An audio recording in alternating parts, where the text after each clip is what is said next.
Hello, everyone, and welcome back to Nightmare Narratives. I can picture some of you already in bed, maybe some of you just getting home from work. Wherever you are, whatever time it is, I'm glad you're here. If this helps you relax or sleep, please like and subscribe. It means a lot. Now let's get you comfortable, and I'll tell you tonight's story. My name is Thomas Ravencroft, and what I'm about to tell you breaks every promise I made when I became a park ranger 17 years ago. I swore to protect and serve, to keep visitors safe, and to never speak about things that might scare people away from our beautiful mountains. But after what happened in September of 1976, I can't stay quiet anymore. I've spent my whole career in the George Washington National Forest, working the Shenandoah Valley Corridor. Got my PhD in bird science when I was 25, joined the Cherokee Scottish Ornithological Society, and published papers on night-flying raptors that universities still use today. I mention this because I want you to know I'm not some crazy person who sees monsters in every shadow. I'm a scientist. I study birds for a living. For 17 years, I've been the guy other rangers call when someone reports a giant bird or flying monster. I'm the one who explains that what they saw was probably a great horned owl in their headlights, or maybe a turkey vulture caught in weird lighting. I've talked dozens of scared campers down from ledges of panic, showing them wingspan charts and explaining how darkness plays tricks on your eyes. I never believed in the stories. Not the old Cherokee tales my grandmother told me about the Talanoa, the giant birds that carried off warriors. Not the Civil War ghost stories that locals whispered about, and especially not the recent reports of something with glowing red eyes flying over Skyline Drive. That was before I met it myself. The trouble started on September 23rd. We'd been having a weird warm spell for late September, with thick fog rolling through the valleys every night like something was breathing down there in the darkness. I was working the night shift, covering the 25-mile stretch between Front Royal and Luray, when the first accident happened. A family from Pennsylvania, the Johnsons, crashed their station wagon into a guardrail at mile marker 42. When I got there, Mr. Johnson was pacing around his smashed car, talking fast and wild. His wife sat in the passenger seat, shaking like a leaf. Their 2 kids huddled in the back, crying softly. "It came right at us," Johnson kept saying. "Right at the windshield, wings as wide as the road, eyes like red headlights." I did my usual routine. Asked about their vision, if they'd been drinking, whether they might have dozed off. Johnson got angry, started yelling that he knew what he saw. But when I examined their car, I found something that made my stomach drop. Deep scratches ran across the roof. 4 parallel gouges in the metal, each about an inch apart. They started at the windshield and dragged back toward the trunk, like something with claws had grabbed the car and tried to lift it. I'd seen plenty of animal damage before. Bears leave different marks. Eagles and hawks have talons, but nothing big enough to make gouges like these. I measured them with my ruler and checked my field guides. No bird in North America has a talon spread that wide. I wrote it up as unknown wildlife encounter and forgot about it. That was my first mistake. 3 nights later, it happened again. Then again. By the end of the week, we had 5 separate incidents. Different families, different times of night, but always the same story. Something huge, flying at their cars, red eyes, wings that blocked out the sky, and always those claw marks on the roofs. My supervisor, Captain Reynolds, called me into his office on October 1st. "Tom, we've got a problem. These accident reports are getting attention from Richmond. The governor's office is asking questions. Tourism board is worried. I need you to figure out what's really happening out there." I grabbed my gear that night: night vision goggles, trail cameras, my bird identification books, and a thermos of coffee. If there was a large raptor causing these accidents, I was going to find it and relocate it. Simple as that. I set up at mile marker 42, where the first accident happened. The fog was rolling in thick, and the temperature had dropped 10 degrees since sunset. I put on my night vision goggles and settled in to wait. That's when I noticed the silence. In 17 years of night surveys, I'd never heard the mountains so quiet. No owl calls, no rustling in the underbrush, no insects buzzing. Even the wind had stopped. It was like someone had turned off all the sound in the world except my own breathing and heartbeat. My radio crackled. "Unit 7, this is base. Do you copy?" I grabbed the handset. "This is Ravencroft. Go ahead." "Tom, we've got a problem. Janet Morrison missed her check-in. She was supposed to radio in from the Thornton Gap area at 11:30. It's now past midnight. Janet was a good ranger, 10 years experience, never missed a check-in, never took unnecessary risks. If she wasn't answering her radio, something was wrong. "I'm heading that way," I said, packing up my equipment. But as I started my truck, I heard something that made me freeze. A sound like wind rushing through massive wings, coming from somewhere high above the trees. I looked up through my windshield, but saw only darkness and fog. The sound faded into the distance, heading north toward Thornton Gap, toward where Janet was supposed to be. The drive to Thornton Gap usually takes 20 minutes on the winding mountain roads. I made it in 12, pushing my truck as fast as I dared through the fog. My headlights barely cut 10 feet ahead, and the silence followed me the whole way. Even my engine seemed quieter than usual, like the mountains were swallowing every sound. I found Janet's patrol car at the Thornton Gap overlook, doors closed, engine running, headlights still on. No sign of Janet anywhere. I grabbed my flashlight and walked around the vehicle. The driver's door was unlocked, keys still in the ignition. Janet's radio sat on the passenger seat, the handset dangling by its cord. When I picked it up and pressed the talk button, nothing happened. The radio was dead, even though the car's electrical system was working fine. "Janet!" I called out. My voice echoed off the rocks and disappeared into the fog. "Janet Morrison!" No answer. I followed standard search protocol, walking in expanding circles around the car. Janet's flashlight was on the ground about 20 feet away. The lens cracked, the bulb burned out. Next to it, I found her ranger hat. That's when I saw the first footprint. It was pressed deep into the soft earth near the cliff edge, but it wasn't human. Too big, too wide, with what looked like claw marks at the front. I knelt down and shined my light on it. The print was nearly a foot long and shaped like a bird's foot, but no bird I knew walked on the ground with feet that size. I was taking measurements when I heard the wing sound again, closer this time, just above the tree line. I looked up and saw something that made my blood turn cold. A shadow passed between me and the low-hanging clouds. It was massive, easily 15 feet from wingtip to wingtip, moving in a way that no aircraft could. It banked and turned like a living thing, circling the overlook twice before disappearing back into the fog. I grabbed my radio and tried to call for backup, but got only static. The fog seemed to be getting thicker, pressing down on the mountain like a heavy blanket. My truck's headlights looked dimmer than before, as if the light itself was being absorbed by the darkness. Something crunched in the woods behind me. I spun around, flashlight beam cutting through the fog. "Janet, is that you?" More sounds. Heavy footsteps, but wrong somehow. Too spaced apart, like whatever was making them had a much longer stride than a human. And between the footsteps, a scraping noise, like something being dragged across the ground. I drew my service weapon and clicked off the safety. "This is Ranger Ravencroft. Identify yourself." The footsteps stopped. For a long moment, the only sound was my own rapid breathing and the quiet hum of Janet's patrol car. Then I heard something that made my skin crawl. A low, rumbling sound, almost like a cat purring, but much deeper and longer. It seemed to come from all around me, vibrating through the ground and into my bones. I backed toward my truck, keeping the flashlight beam moving across the tree line. That's when I saw the eyes. 2 red dots, about 8 feet off the ground, watching me from the darkness between the trees. They glowed like coals, steady and unblinking. As I stared at them, they began to move, rising higher into the air until they were at least 10 feet up. "What the hell?" I whispered. The eyes blinked once, slowly, and then they were gone. I ran to my truck and grabbed the radio, switching to the emergency frequency. "Base, this is Ravencroft. I need immediate backup at Thornton Gap. Officer down, possible." I stopped. Possible what? Giant bird with glowing eyes? That would end my career faster than I could blink. Instead, I said, "Missing person situation, requesting search and rescue team. Copy, Unit 7. Teams are en route. ETA 20 minutes. 20 minutes felt like 20 hours. I stayed by the trucks, keeping both flashlight and headlights pointed toward the trees, but I didn't see the red eyes again. When the search team finally arrived, led by Captain Reynolds, I had to make a decision about how much to tell them.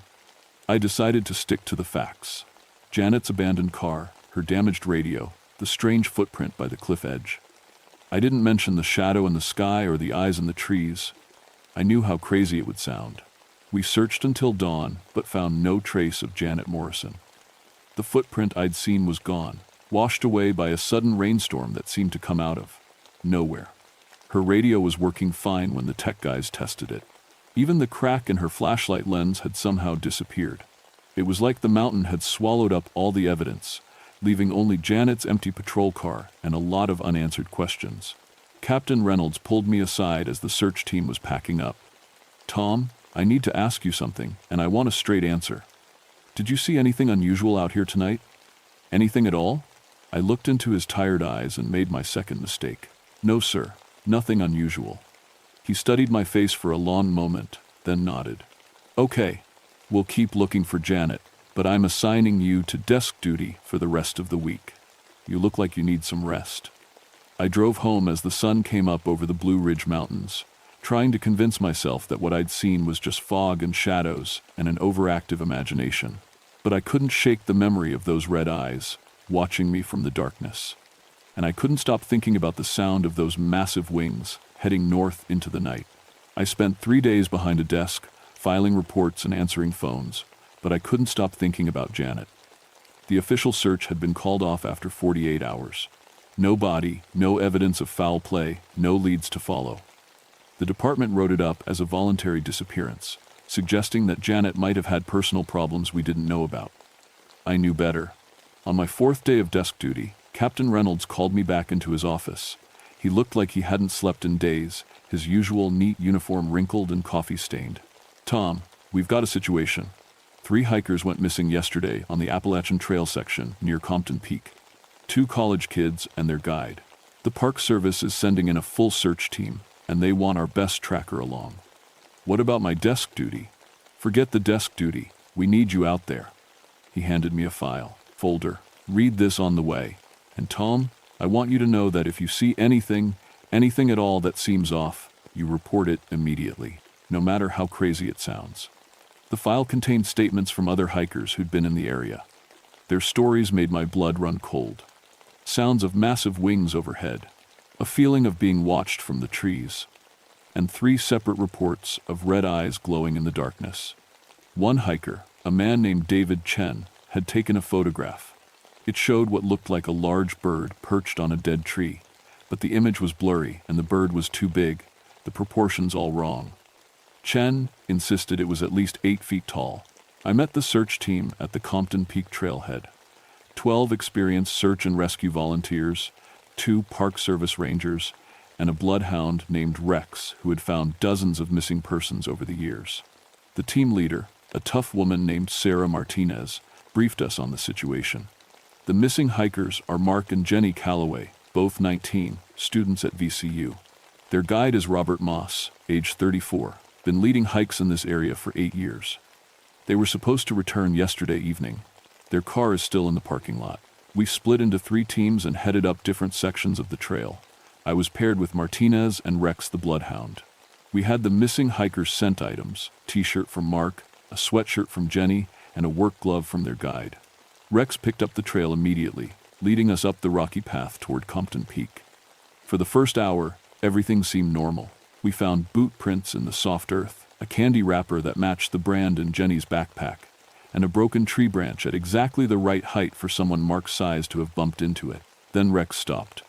The bloodhound stood in the middle of the trail, whining and backing away from something ahead. His ears were pinned back, his tail tucked between his legs. In all my years working with search dogs, I'd never seen one refuse to follow a scent trail. "What's wrong with him?" Martinez asked. I knelt down beside Rex and tried to calm him, but he kept backing away, looking up at the trees above us. That's when I noticed what he was reacting to. The silence. Just like at Thornton Gap, the forest had gone completely quiet. No birds, no insects, no rustling leaves. Even the wind had stopped. The only sound was Rex's anxious whining and our own breathing. "We should call this in," I said, reaching for my radio. Martinez grabbed my arm. "Look." She was pointing up at a large oak tree about 50 feet ahead. Carved deep into the bark, at least 20 feet off the ground, were 4 parallel scratches. They looked exactly like the claw marks on the crashed cars, but much larger and deeper. "How did something get up there to make those marks?" Martinez whispered. I was about to answer when we heard the sound. A deep, rumbling call that seemed to come from all around us, vibrating through the ground and up into our bones. Rex started howling and tried to run back down the trail. The sound came again, closer this time, and I finally understood what it was. It was a call, like birds make to communicate with each other. But no bird I'd ever studied made a sound like that. "We need to get out of here," I said. Martinez was staring up at the scratched tree. "But the missing hikers?" The rumbling call came a third time, directly overhead. We both looked up and saw something that made my knees go weak. A massive shape perched on a branch near the top of the oak tree. It was roughly humanoid but covered in dark fur or feathers. Its wings, partially spread for balance, had to be 15 feet across. And its eyes glowed red, even in the daylight. The creature tilted its head and looked down at us. For a moment that felt like hours, we stared at each other. I could feel something probing at the edges of my mind, like fingers pressing against my thoughts. Then it opened its wings fully and launched itself into the air. The downwash from those massive wings knocked both Martinez and me to the ground. Rex bolted down the trail, howling like he'd seen the devil himself. When I scrambled to my feet and looked up, the creature was circling overhead, just above the treetops. "Did you see that?" Martinez gasped, struggling to get up. Before I could answer, my radio crackled to life. "All units, this is Team 2. We found something, about half a mile up the north trail." "What did you find?" Martinez managed to get her radio working. "You're not going to believe this. We found one of the missing hikers' backpacks. It's stuck in a tree, about 30 feet up." Martinez and I looked at each other, then up at the circling shadow above us. How did a backpack get 30 feet up in a tree? The voice on the radio continued. "And guys, there are claw marks all over the trunk." The shadow overhead banked and headed north, toward where Team 2 was reporting from. I grabbed Martinez's arm. "We need to get everyone out of these woods, right now." "But the missing people? I don't think we're going to find them alive." The radio crackled again. "All units, this is Team 3. We need immediate assistance." "We found." "Jesus Christ, what is that thing?" Then the radio went dead. We ran through the forest like our lives depended on it, which they probably did. The silence had broken, replaced by sounds that made my blood freeze. Tree branches snapping high overhead, the rush of massive wings, and worst of all, a keening cry that sounded almost human. When we reached the coordinates where Team 3 had been searching, we found their equipment scattered across a small clearing. Radios smashed, backpacks torn open, contents spread everywhere. But no sign of the 3-person team. Martinez was checking her radio when I saw them. More of those impossible footprints, pressed deep into the earth around the clearing. But these were different from the ones I'd found at Thornton Gap. These looked like they'd been made by something walking upright, like a person, but with clawed feet and a stride twice as long as any human could manage. The prints led to the base of a massive pine tree. Looking up, I could see broken branches all the way to the top, like something very heavy had climbed up using the limbs as a ladder. "Martinez," I called softly. "Look at this." She came over and followed my gaze upward. High in the canopy, maybe 60 feet up, something was moving among the branches. It was too dark to see clearly, but I caught glimpses of red eyes and the outline of folded wings. "It's watching us," she whispered. That's when I realized what had been bothering me about the missing people. The bloodhound had followed their scent to a certain point, then refused to go further. The backpack in the tree, the scattered equipment. The creature wasn't just killing people, it was taking them somewhere. "We need to get out of here and call for backup," Martinez said, backing toward the trail. I started to follow her, but something made me stop. A sound, faint but unmistakable, a human voice calling for help. "Did you hear that?" Martinez stopped. "Hear what?" The voice came again. Definitely human, definitely in distress. It seemed to be coming from above us, from the direction of the red eyes in the tree. "Someone's still alive up there," I said. "Tom, no, we need to get help." But I was already moving toward the base of the pine tree. The voice called out again, clearer this time. "Help me, please." It sounded like a young woman. Jenny Calloway, maybe, one of the missing college students. I found handholds in the rough bark and started climbing. The tree was easier to scale than I'd expected. The thing that had gone up before me had broken enough branches to create a natural ladder. 20 feet up, then 40, then 50. "Tom, get down from there," Martinez called from below. I ignored her and kept climbing. The voice was getting clearer. "Please, help me. I can't get down." At 60 feet, I reached a thick cluster of branches that formed a natural platform. And there, huddled against the trunk, was Jenny Calloway. She was alive, but barely. Scratches covered her arms and face, her clothes were torn, and she was shaking uncontrollably. When she saw me, she started crying. "Oh God, thank you," she sobbed. "I thought I was going to die up here." "Jenny, I'm Ranger Ravencroft. Can you tell me what happened? Where are Mark and your guide?" Her face went pale. "It took them. The thing with the red eyes, it carried them away." "How did you get up here?" "It brought me here too, but I think it was saving me for last." It kept coming back, looking at me, like it was deciding what to do. A chill ran down my spine. "Jenny, we need to get you down from here right now." I started to help her toward the broken branches we could use as a ladder, but she grabbed my arm. "It's coming back," she whispered. "I can feel it watching us." That's when I heard the wings again, much closer this time. The sound of something large moving through the air, heading straight for our tree. "Climb down," I told Jenny. "Fast as you can." She started down the makeshift ladder, but she was weak and scared, moving too slowly. The wing sounds were getting louder, accompanied by that deep, rumbling call I'd heard before. I looked up through the canopy and saw it coming. A massive shape blotting out the sky, red eyes fixed on our tree. It was moving with purpose, like a hawk diving for prey. "Faster!" I shouted to Jenny. She was only 30 feet down when the creature reached us. It landed on the branches above my head with enough force to shake the entire tree. Up close, I could see it clearly for the first time.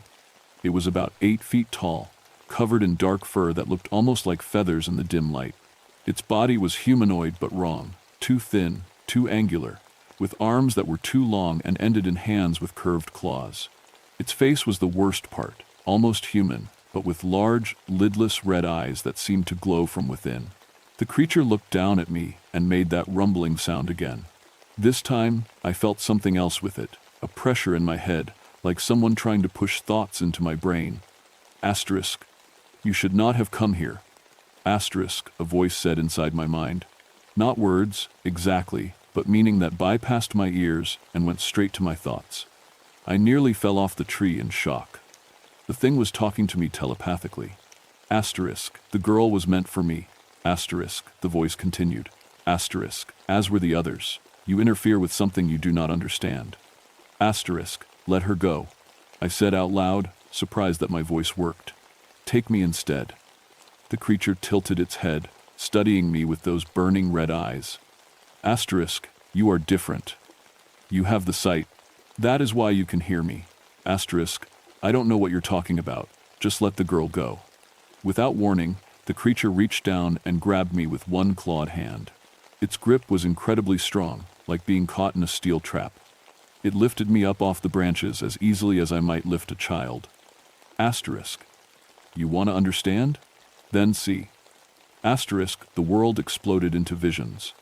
I saw Skyline Drive as it would be in 2 months, a massive bridge collapse during rush hour, cars and trucks tumbling into the valley below, dozens of people screaming, dying, trapped in twisted metal. The date flashed in my mind, December 15th, 1976. Then more visions. A mine collapse in West Virginia, a dam failure in North Carolina, a terrible fire in a Virginia apartment building. All connected somehow, all part of the pattern I couldn't quite grasp. Asterisk, I am the herald. Asterisk, the voice said. Asterisk, I appear when great tragedy approaches. I choose those who can see, who can warn others. The Cherokee knew this. They called me Tlanua, the messenger of sorrow. The asterisk, you're killing people, I managed to gasp. Asterisk, I take only those who would die anyway in the coming disasters. Their sacrifice allows me to show the truth to chosen ones like you. You will warn people about the bridge. You will save hundreds of lives. Asterisk. The visions intensified. I saw myself in the weeks to come, frantically trying to convince authorities about the bridge collapse. I saw the disbelief in their eyes, the way they would dismiss me as crazy. But I also saw a few people who would listen, who would avoid the bridge on December 15th because of my warnings. Asterisk, this is your burden now. Asterisk, the creature said. Asterisk, you have seen the future. You cannot unsee it. Asterisk. Then it released me. I fell through the branches, bouncing off limbs and scraping against bark until I hit the ground hard enough to knock the wind out of me. Above, I could hear Jenny screaming as the creature carried her away into the darkening sky. Martinez found me 20 minutes later, unconscious and bleeding from a dozen cuts and scrapes. I woke up in the University of Virginia Medical Center 3 days later.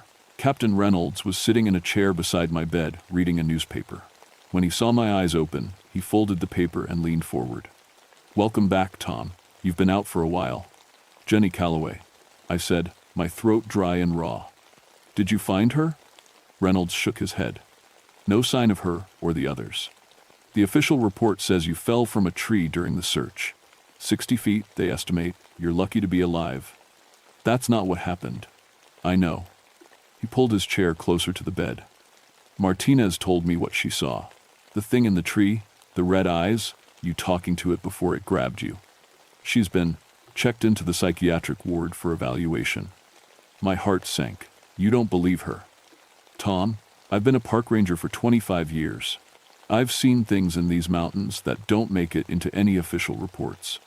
So yes, I believe her. The question is, what do we do about it?" I tried to sit up, wincing at the pain in my ribs. "There's going to be a bridge collapse on Skyline Drive. December 15th. During rush hour, dozens of people are going to die unless we do something." Reynolds stared at me for a long moment. "How do you know that?" "It showed me, the creature. It called itself a herald, said it appears before tragedies to choose people who can warn others." "Tom, I know how it sounds, but you have to believe me. People are going to die." Reynolds was quiet for several minutes, just watching my face. "Finally," he said, "the FBI was here yesterday. They're taking over the investigation into the missing hikers. They've classified the whole thing and transferred jurisdiction away from the Park Service." "What does that mean?" "It means we're not supposed to talk about what happened. You're being reassigned to a desk job in Richmond, effective immediately. Martinez is being transferred to a park in Arizona. The search for the missing hikers has been called off. They're covering it up. They're making it go away." Reynolds stood up and walked to the window. "But Tom, I want you to know something. I've made some calls about that bridge you mentioned, December 15th, right? Turns out there have been some concerns about structural integrity. Budget issues have delayed inspections, but I've pushed through an emergency evaluation. They'll have engineers out there next week." I felt a wave of relief wash over me. "So you believe me?" "I believe that sometimes we get information in ways we can't explain. And I believe it's better to be safe than sorry." He turned back from the window and looked at me seriously.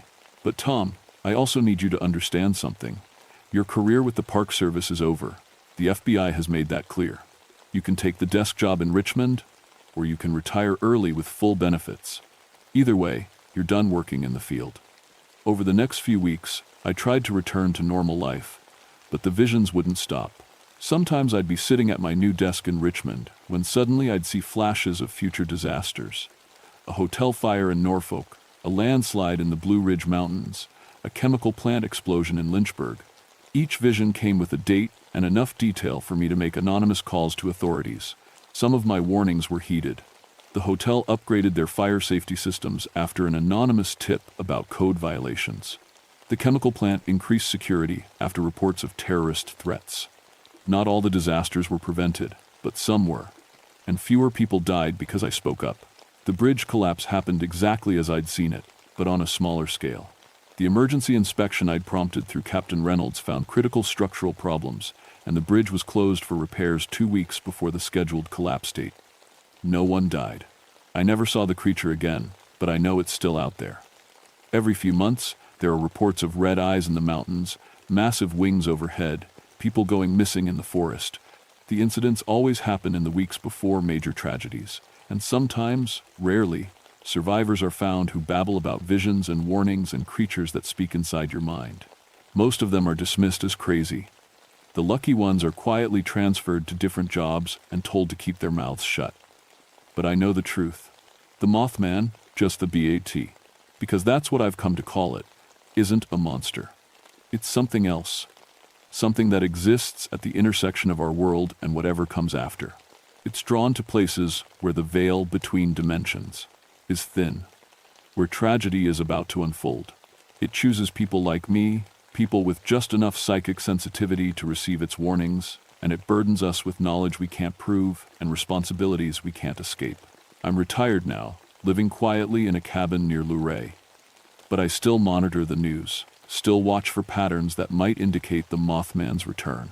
Because I know that when it appears again, and it will appear again, someone will need to listen to its warnings. Someone will need to try to save lives, even if no one believes them. If you ever find yourself driving through the Blue Ridge Mountains at night and you see red eyes watching you from the darkness, don't dismiss it as your imagination. If you hear the sound of massive wings overhead, pull over and wait for it to pass. And if you start having visions of disasters that haven't happened yet, don't ignore them. The Mothman doesn't choose its messengers lightly. If it's shown you something, it's because you're the only one who can prevent it. The question is, will you have the courage to try?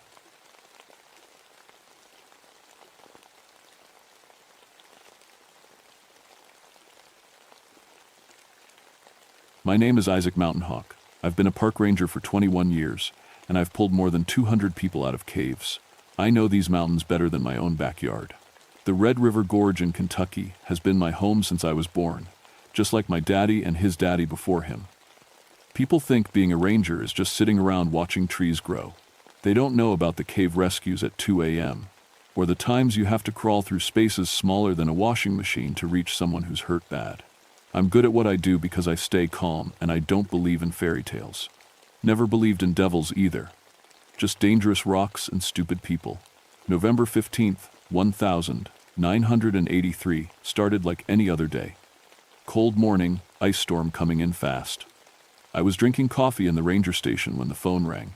Sarah, our dispatcher, looked worried when she hung up. "We got 6 missing cavers," she said. "Spelunking club from the university. They were supposed to check in yesterday at 4 p.m. "Which cave system?" I asked, already reaching for my gear. "Devil's Backbone Ridge, the new cave they found last month." I stopped. Devil's Backbone was bad news, even on good days. Sandstone cliffs 400 feet high, limestone caves that went deeper than anyone had mapped. The Cherokee used to say that ridge was cursed, but I figured they just knew dangerous ground when they saw it. "Who's going with me?" I asked. "Danny Fletcher and Mike Torres. State Police cave team is 2 hours out." Danny was young but smart, good with ropes, and didn't panic easy. Mike had been caving for 15 years. Solid guys, both of them. We'd need to be solid for this one. The drive up to Devil's Backbone took 45 minutes on winding mountain roads. Ice was already making the asphalt slick. Danny sat in the passenger seat checking our gear, while Mike rode in back with the rescue equipment. "You ever been in that new cave?" Danny asked. "Nope. State geologist marked it last month but said it needed proper survey work first." "Maybe that's why they got in trouble," Mike said. "College kids don't know when to turn around." When we reached the trailhead, I could see the cave entrance about 200 yards up the ridge. Dark hole in the rock face, maybe 6 feet wide. The missing cavers had left their camp set up below. 6 tents, cooking gear, food still in coolers. Everything neat and organized. These weren't sloppy kids. We hiked up to the cave entrance, and I got my first look at something that made me stop cold. The rock around the opening was blackened, like from an explosion, but the blast marks pointed outward, like something had blown up from inside the cave. "What do you make of that?" Danny asked, running his hand over the charred stone. "Maybe they were using carbide lamps," I said, but I didn't believe it. I'd seen carbide accidents before. This was different. The burns went deep into solid rock. We switched on our headlamps and checked our equipment one more time. 3-point climbing harnesses, 200 feet of dynamic rope, first aid kit, and radio that would work maybe 50 feet into the cave before the rock blocked the signal. The temperature hit me as soon as we stepped inside. Should have been maybe 55 degrees, same as it always was in Kentucky caves. Instead, it felt like 75, maybe 80. Warm air was flowing up from deep in the cave, carrying a smell I couldn't place. Sweet and rotten at the same time. Feels like a sauna in here, Mike said, already sweating. Could be a hot spring somewhere down below, I said. But I'd never heard of any hot springs in this part of Kentucky. We called out for the missing cavers as we moved deeper. Our voices echoed weird in the passages, like the rock was swallowing the sound. After about 100 feet, the cave split into 3 tunnels. We found the first clue there, a piece of torn fabric stuck on a rock edge. Blue nylon, probably from someone's jacket. They went left, Danny said, pointing to boot prints in the soft cave dirt. We followed the left tunnel as it curved down and to the right. The walls got closer together, and I had to duck my head in places. 21 years of caving, and I still didn't like tight spaces much. But the warm air kept flowing past us, which meant the tunnel opened up somewhere ahead. That's when we found the first one, Jenny Martinez, 19 years old according to her student ID. She was sitting against the cave wall like she'd decided to take a rest and never woke up. No injuries I could see, no blood. She looked peaceful except for her eyes. They were wide open, staring at something that wasn't there. Mike checked for a pulse while I looked around for clues. Her gear was scattered like she'd thrown it aside in a hurry. Rope, helmet, water bottle. But her headlamp was missing. She's been dead maybe 12 hours, Mike said quietly. No obvious cause. Heart attack? Danny asked. Maybe. But look at her hands. Jenny's fingers were clawed like she'd been digging at something. Her nails were broken and bloody. But there was nothing to dig at except solid stone. I was starting to get that feeling you get when something's very wrong but you can't put your finger on what. The warm air, the blast marks, the way sounds echoed strange. And now a dead college girl with no clear reason why. We need to find the others and get out of here, I said. This place doesn't feel right. That's when Danny started screaming. Danny's scream cut through the cave like a knife. Mike and I spun around to see him backing against the wall, staring at his hands. He'd been holding his headlamp, checking the battery. Now the light was dim and flickering like it was dying. The light, he whispered. It's getting eaten. I looked at my own headlamp. Full battery when we came in, but now the beam was weak and yellow. Mike's was doing the same thing. Batteries can fail, I said, trying to keep everyone calm. We got spares. But when Danny pulled out a fresh battery, it was dead too. Stone cold dead, like something had drained all the power right out of it. That's not possible, Mike said. He was a practical guy, worked as an electrician when he wasn't caving. Batteries don't just die sitting in a pack. We had maybe 20 minutes of dim light left between the 3 of us. In normal caves, that would be plenty of time to get out. But we still hadn't found 5 missing cavers, and I was starting to think they might be deeper than we'd hoped. We keep looking, I decided, but we stay close and we move fast. The tunnel kept going down, and the walls started to change. Instead of rough limestone, the rock became smooth, too smooth, like something had worn it down by passing over it again and again. The warm air got stronger, and with it came that sweet rotten smell. Smells like flowers, Danny said. Dead flowers. I knew that smell now. It was the same thing you smelled around old battlefields, places where lots of people had died. But what would cause that smell deep in a cave? We found the second body in a wider chamber, maybe 300 feet from the entrance. Tom Bradley, the group leader, according to his registration card. He was face down in the middle of the floor, and he'd been there longer than Jenny. When Mike turned him over, we saw why. Tom's chest was caved in like something heavy had stepped on him. But the strangest part was his face. He looked terrified, but also surprised, like he couldn't believe what he was seeing even as it killed him. What could do that?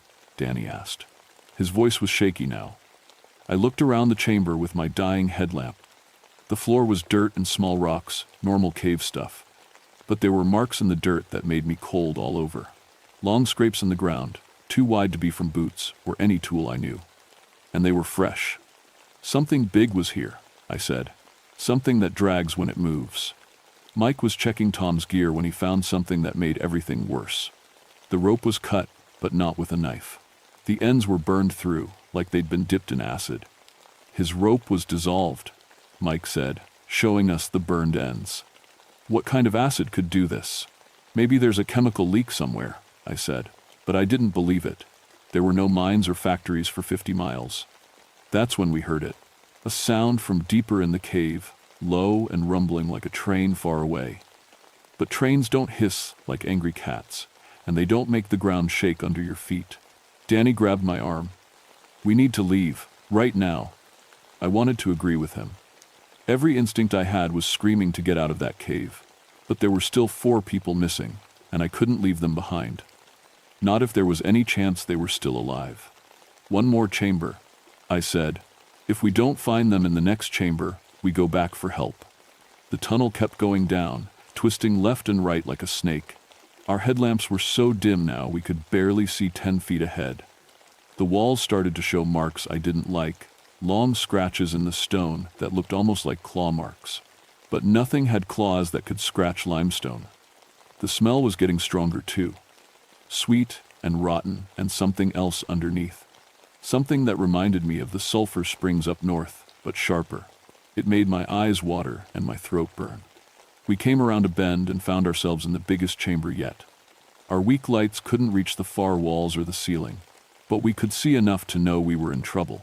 The floor was covered with bones, not old bones from Native American burials or Civil War soldiers. Fresh bones with bits of meat still stuck to them. Bones from deer and rabbits and things I couldn't identify. And mixed in with the animal bones were pieces of hiking gear, backpacks, water bottles, boots. My God, Mike whispered. Danny threw up. I couldn't blame him. I wanted to throw up too, but I was too scared to move. That's when we saw the rest of the college kids. They were hanging from the ceiling like decorations, wrapped up in something that looked like spider webs but wasn't. The 3 bodies were maybe 30 feet up, too high for us to reach even with all our rope. But we could see enough to know they'd been there for a while. We're leaving, I said, right now. But when we turned around, the tunnel we'd come through was different. It looked narrower, and I couldn't see the bend where we'd turned. Our footprints in the dirt were gone, like something had smoothed them away. That's not the way we came, Danny said. Mike was shining his dying light around the chamber, looking for another way out. That's when his light caught something moving in the shadows across from us. Something big. Something that slithered when it moved. Turn off the lights, I whispered. What? Turn them off. Now. We clicked off our headlamps and stood in complete darkness. I could hear Danny breathing fast, trying not to panic. Mike was holding his breath all together, and underneath our human sounds, I could hear something else. Scraping. Like something heavy being dragged across stone. It was moving around the chamber, staying in the shadows where we couldn't see it. But whatever it was big enough to make the ground shake a little with each movement. I reached into my pack and found my emergency whistle. 3 long blasts meant we needed help fast. But would anyone hear it 300 feet underground? Before I could blow the whistle, something spoke. Not in words I recognized, but I understood it anyway, like it was talking directly into my head instead of my ears. Asterisk, welcome to my home, asterisk, it said. Asterisk, stay and feed the mountain, asterisk, Danny started screaming again. But this time, he didn't stop. Danny's screaming filled the cave chamber, echoing off walls we couldn't see. I grabbed him and shook him hard. Stop it, I hissed. Whatever's in here, you're calling it to us. But Danny wasn't hearing me anymore. His eyes had rolled back white, and he was making sounds no human throat should make.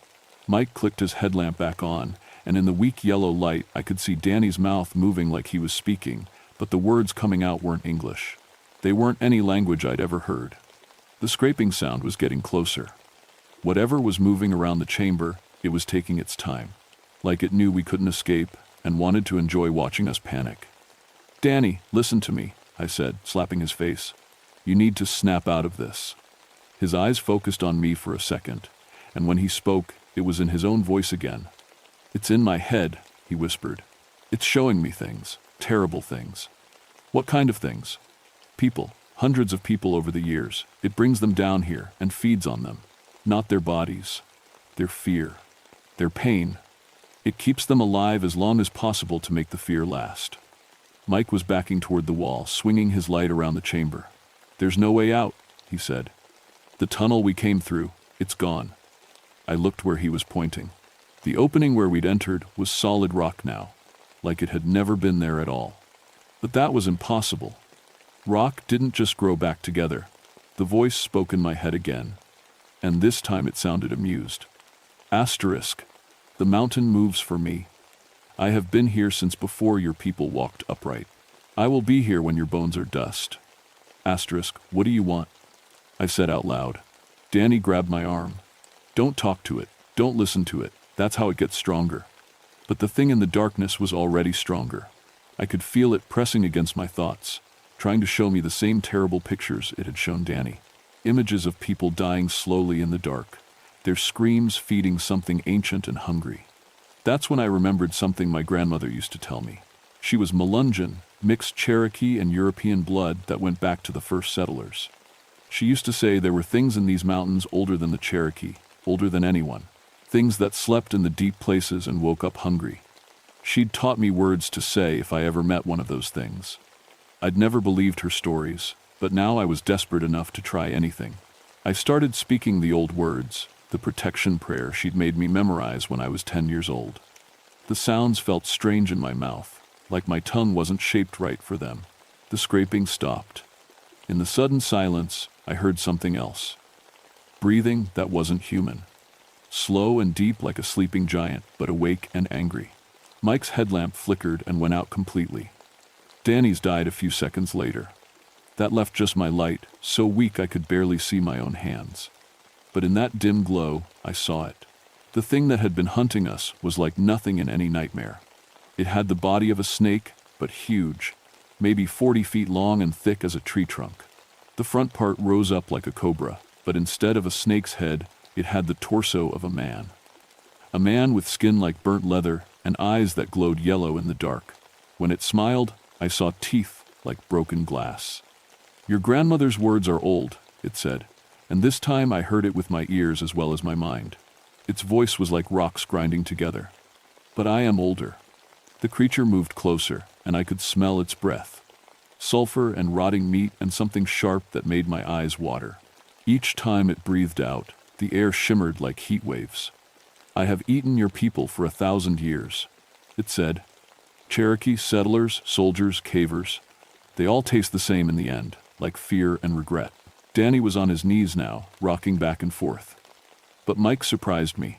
Instead of running or falling apart, he pulled something from his pack. A flare gun, the kind we used for emergencies. Stay back, he shouted, pointing it at the creature. The thing laughed, a sound like boulders falling down a cliff. Fire cannot hurt me, little man. I am made of fire and stone and the hunger that lives between them. But when Mike pulled the trigger, something unexpected happened. The flare hit the creature in the chest and stuck there, burning bright red. The thing didn't seem hurt, but it recoiled like it didn't like the light. In the sudden red glow, I could see the chamber clearly for the first time. We were in a natural cave room, maybe 50 feet across, with openings leading off in 4 directions. The bones on the floor weren't just from animals.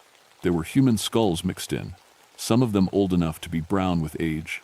And wrapped around the walls like decorations were things that had once been people. Dozens of them, maybe hundreds, preserved somehow in the warm air that flowed through the cave. My collection, the creature said proudly. Each one screamed so beautifully before they joined the mountain. The flare was burning down, and our world was getting darker again. But I'd seen what I needed to see. One of the tunnels leading out had moving air, and moving air meant it led somewhere. This way, I whispered to Mike and Danny. When the flare dies, run for the tunnel on the left. What about you? Mike asked. I was still holding my grandmother's words in my head, and I could feel them doing something. Not hurting the creature, but keeping it from getting into my thoughts completely. Maybe that would be enough. I'll keep it busy, I said. Get out and bring help, real help, explosives if you can get them. The flare guttered and died. In the darkness, I heard Mike dragging Danny toward the tunnel. I heard the tunnel in alive toward the tunnel, the creature moving too, turning to follow them. That's when I started shouting every protection prayer my grandmother had ever taught me, as loud as I could. The creature turned back to me, its yellow eyes blazing with anger. You dare use the old words against me? I dare, I said, though my voice was shaking. My people were here before you crawled out of whatever hole you came from. It wasn't true, but the creature seemed to believe it. It reared up to its full height, and in the glow from its eyes I could see it was even bigger than I'd thought. The human part of it was scarred and twisted, with arms that ended in claws like broken metal. "Then you will die like the old ones died," it hissed, slowly and in great pain. But before it could reach me, I heard something that gave me hope. Voices. Human voices, calling my name. The state police cave team had finally arrived. The voices were coming from above us, maybe 100 feet up through solid rock. I could hear them calling for Isaac Mountainhawk, Danny Fletcher, Mike Torres. It was the sweetest sound I'd ever heard. But the creature heard them too, and its glowing eyes got brighter. "More food," it said, licking its lips with a tongue like a black snake. "They will come down to save you, and I will have a feast." I had to warn them somehow, but my radio was dead, and sound doesn't travel up through limestone very well. The only thing I could think of was the emergency whistle in my pack. I put it to my lips and blew 3 long blasts. The sound echoed through the chamber and up into the tunnels above. In the silence that followed, I heard the voices stop. Then they started calling louder, more urgent. "Here!" I shouted as loud as I could. "Don't come down! Dangerous!" But I knew they would come anyway. That's what cave rescue teams do. They go into danger to pull people out. It's what I would have done. The creature was moving again, flowing across the chamber, floor like water. But instead of coming for me, it was heading for one of the upper tunnels where the voices were coming from. That's when I realized something important. The thing was big and strong, but it couldn't fly. It had to travel through the cave passages like everything else. And if I could get to the right tunnel first, maybe I could warn the rescue team before it was too late. I ran. My dying headlamp threw crazy shadows on the walls as I sprinted for the tunnel where I'd heard the voices. Behind me, the creature roared with anger. The sound was like a landslide, and it made loose rocks fall from the ceiling. The tunnel I chose was narrow and steep, angling up toward the surface. I could hear voices more clearly now, at least 4 men, maybe 5. They were maybe 200 feet above me and coming down fast. "Don't come down," I screamed up the tunnel. "There's something dangerous down here." But my voice just echoed back at me. Either they couldn't hear me, or they were too far away to understand. I kept climbing, using my hands to pull myself up the steep parts. The rock was smooth here too, worn down by something that had passed this way many times over many years. I tried not to think about what had made those smooth patches. Behind me, I could hear the creature coming. It moved different in the narrow tunnel, less like flowing water and more like a freight train. The grinding sound of its body against the rock walls was getting closer. My headlamp finally died completely, leaving me in total darkness. But I kept climbing by feel, running my hands along the walls to find handholds. The tunnel was getting warmer, and I could smell fresh air mixing with the sulfur stench from below. That's when I saw lights above me. Real lights, bright and steady. The rescue team was close. "Hey!" I yelled. "Can you hear me? Isaac?" The voice belonged to Captain Morrison from the state police. "That you down there?" "Yes, but don't come any closer. The creature hit me from behind like a truck. I went flying forward, smashing into the tunnel wall hard enough to see stars. When I rolled over, it was right there above me, its yellow eyes burning in the darkness. "No more running," it hissed. But the rescue team had heard the noise. Their lights were getting brighter, and I could hear them moving fast down the tunnel toward us. "Turn around!" I screamed. "Get out of here!" Captain Morrison's voice echoed down from above. "Hold on, Isaac. We're coming." The creature smiled its terrible smile. "Yes," it said. "Come to me." That's when I made the decision that probably saved all our lives. I grabbed the creature around what passed for its waist and held on tight. "What are you doing?" it snarled, trying to shake me off. "Taking you with me," I said, and rolled sideways off the tunnel edge. We fell together into the darkness below. Not far, maybe 20 feet, but far enough to hit the chamber floor hard. The creature landed on top of me, driving all the air out of my lungs. But the impact stunned it for a few seconds, and that was enough. I rolled away and started running again, this time toward the tunnel where Mike and Danny had escaped. If I could get there, maybe I could lead the creature away from the rescue team. But the thing was faster than me, and it was angry now. Really angry. It caught up with me before I'd gone 50 feet, wrapping around my legs like a python. "Enough games," it said, lifting me up to face level. "Time to feed the mountain." I could feel its breath on my face, hot and poisonous. My vision was starting to blur, and my chest felt like it was on fire. This was how it killed people, not with claws or teeth, but with poison breath that burned you from the inside. That's when the lights hit us. 4 members of the state police cave rescue team came rappelling down into the chamber, their headlamps blazing like tiny suns.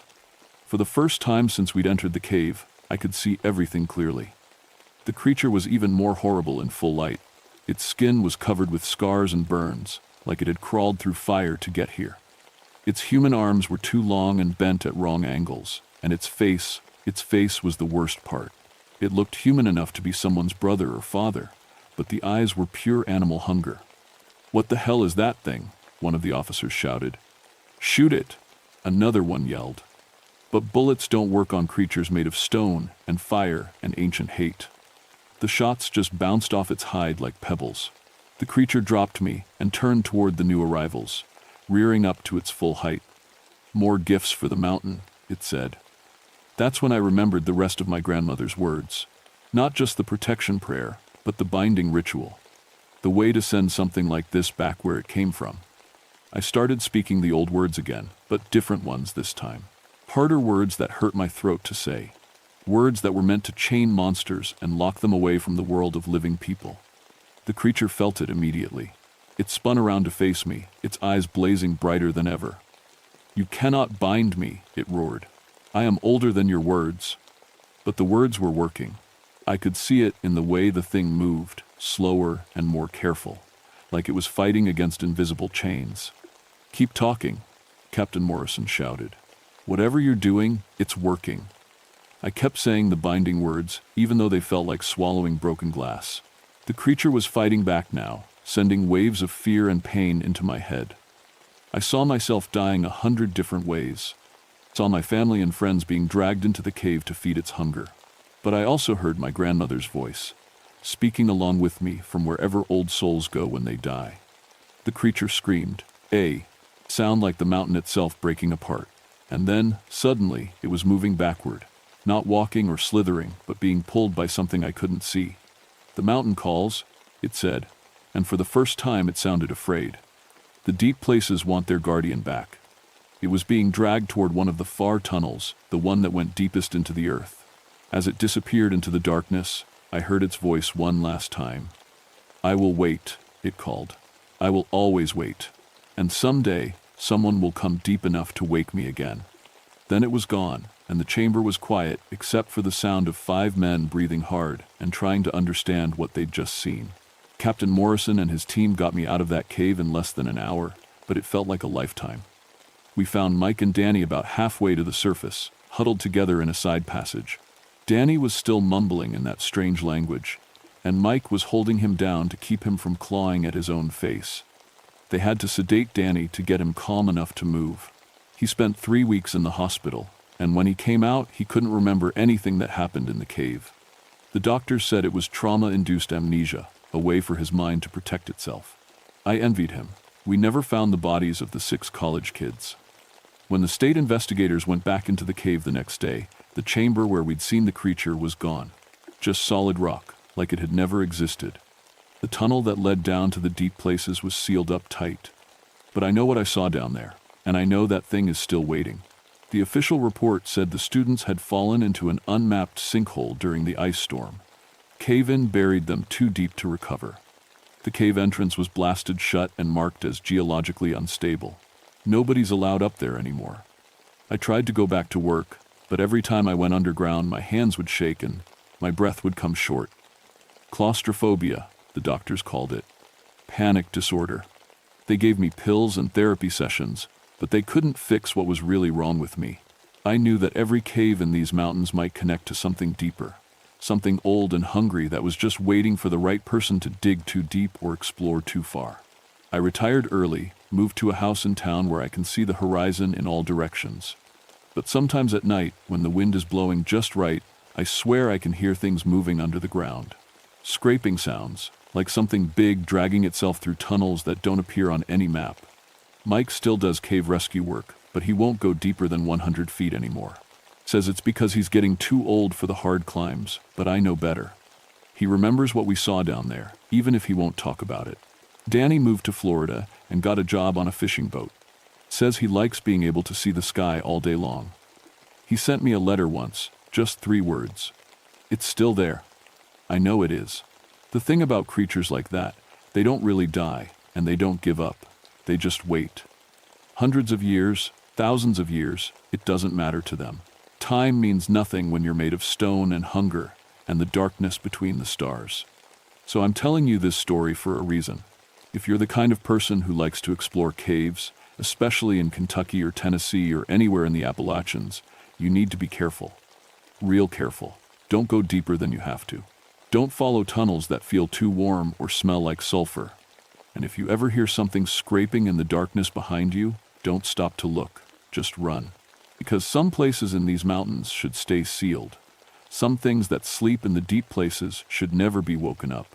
And if you ever find yourself in a cave where your lights start to dim for no reason, where the walls feel smooth like something big has worn them down, where you hear voices in your head speaking words you don't understand, get out. Get out fast and don't look back. The devil's backbone is still there, marked with government signs that say, "Danger, keep out." But signs don't stop people who are curious or brave or just plain stupid.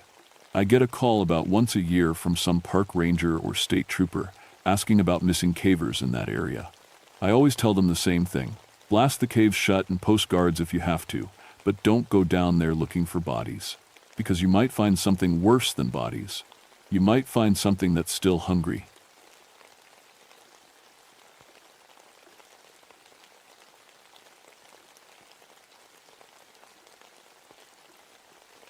My name is Rebecca Oldham, and I've been a park ranger at Pisgah National Forest for 14 years. I know these North Carolina mountains like the back of my hand, every trail, every rock face, every hidden waterfall. What I didn't know was that some family stories should stay buried. I grew up hearing my grandmother's tales about mountain witches and strange happenings up on Grandfather Mountain. She'd tell me about women who could control the weather and make plants wither with a touch. Mountain magic, she called it. I got my degree in Appalachian studies and figured I knew better.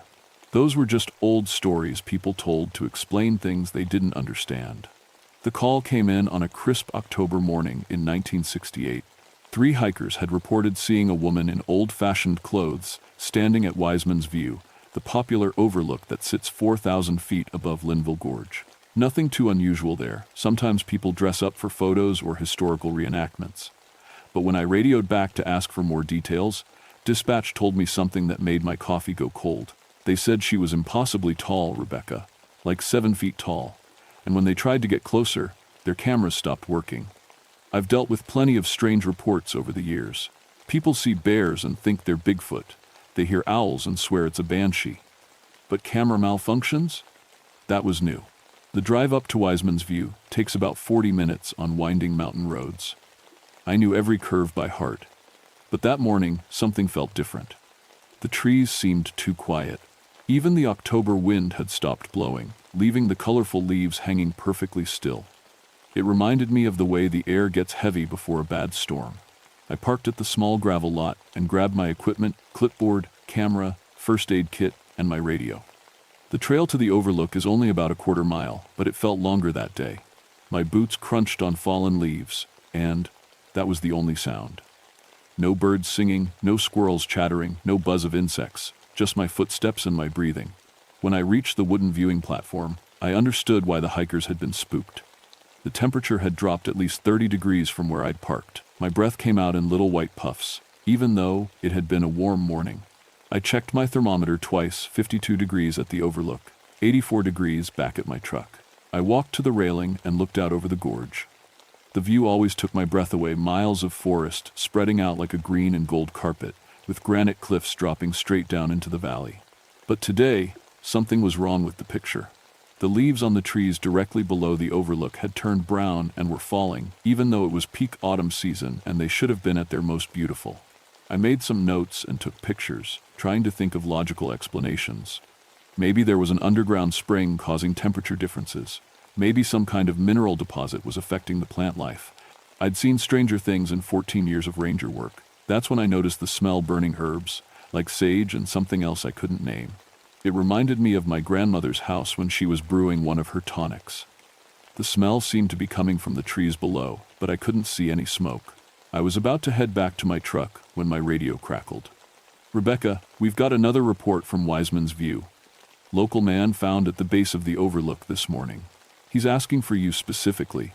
"Found how?" I asked, pressing the talk button. "Hikers spotted him about an hour ago. He's conscious but confused. Says he came up here yesterday afternoon, and it was yesterday afternoon when we found him. Problem is, Rebecca, that was 3 days ago." Dr. Harold Finch was 68 years old and had been teaching local history at Appalachian State for 30 years. I knew him from his research on Cherokee sacred sites in the area. When I found him sitting on a boulder near the base of the overlook, wrapped in an emergency blanket with 2 EMTs checking his blood pressure, he looked like he'd aged 20 years overnight. "Rebecca," he said when he saw me, his voice shaky. "Thank God you're here. Something's wrong with this place. Something's very wrong." Dr. Finch had always been sharp as a tack. He could recite dates and historical facts like a computer. But the man sitting in front of me seemed confused and frightened. His hair, which had been mostly brown with some gray 3 days ago, was now completely white. Deep lines had appeared around his eyes, and his hands shook when he tried to hold his coffee cup. "Can you tell me what happened, Dr. Finch?" I asked, sitting down beside him. He stared up at the overlook, squinting like he was trying to remember something important. "I came up here Tuesday afternoon to take some photographs for my book. You know, the one about colonial-era settlements. I wanted pictures of the view for the chapter about Wiseman's settlement. Today was Friday. Tuesday had been 3 days ago. I remember setting up my camera," he continued. "The light was perfect, golden hour just before sunset, but then it got cold, impossibly cold, and I saw her." "Saw who?" "A woman. Tall, taller than any person should be. She was wearing a long gray dress, like something from the 1700s. And her eyes?" He shuddered. "Her eyes were completely black, not just dark brown, black like coal." One of the EMTs caught my attention and tapped his temple, suggesting Dr. Finch might be confused from exposure or dehydration. But I'd seen plenty of people who'd been lost in the mountains, and this felt different. "Where exactly did you see this woman?" I asked. "Doctor." Finch pointed up toward the overlook. "Right at the edge of the platform. She was just standing there, looking down at me. When I tried to take her picture, my camera died. Then my watch stopped working." He held up his wrist to show me an expensive digital watch with a blank display. "I bought this last month. It was working fine until I came up here." I helped Dr. Finch to the ambulance and watched them drive away. Then I hiked back up to the overlook, this time bringing a thermometer, a compass, and 3 different watches. I wanted to test his story about equipment malfunctions. The temperature drop was still there, even more extreme now. According to my thermometer, it was 38 degrees at the overlook and 78 degrees just 100 yards down the trail. My compass needle spun in lazy circles, unable to find magnetic north, and at exactly 4:47 p.m., all 3 of my watches stopped. I tried my radio. Static. I tried my cell phone. No signal, even though I'd had full bars at the parking lot. The sun was starting to set, painting the sky orange and pink, but the temperature kept dropping. I could see frost forming on the wooden railings of the viewing platform. In October, in North Carolina, that's when I smelled the herbs again, stronger this time. And underneath that smell was something else, something rotten and old, like flowers left too long in a grave. I turned to head back down the trail, and that's when I saw them.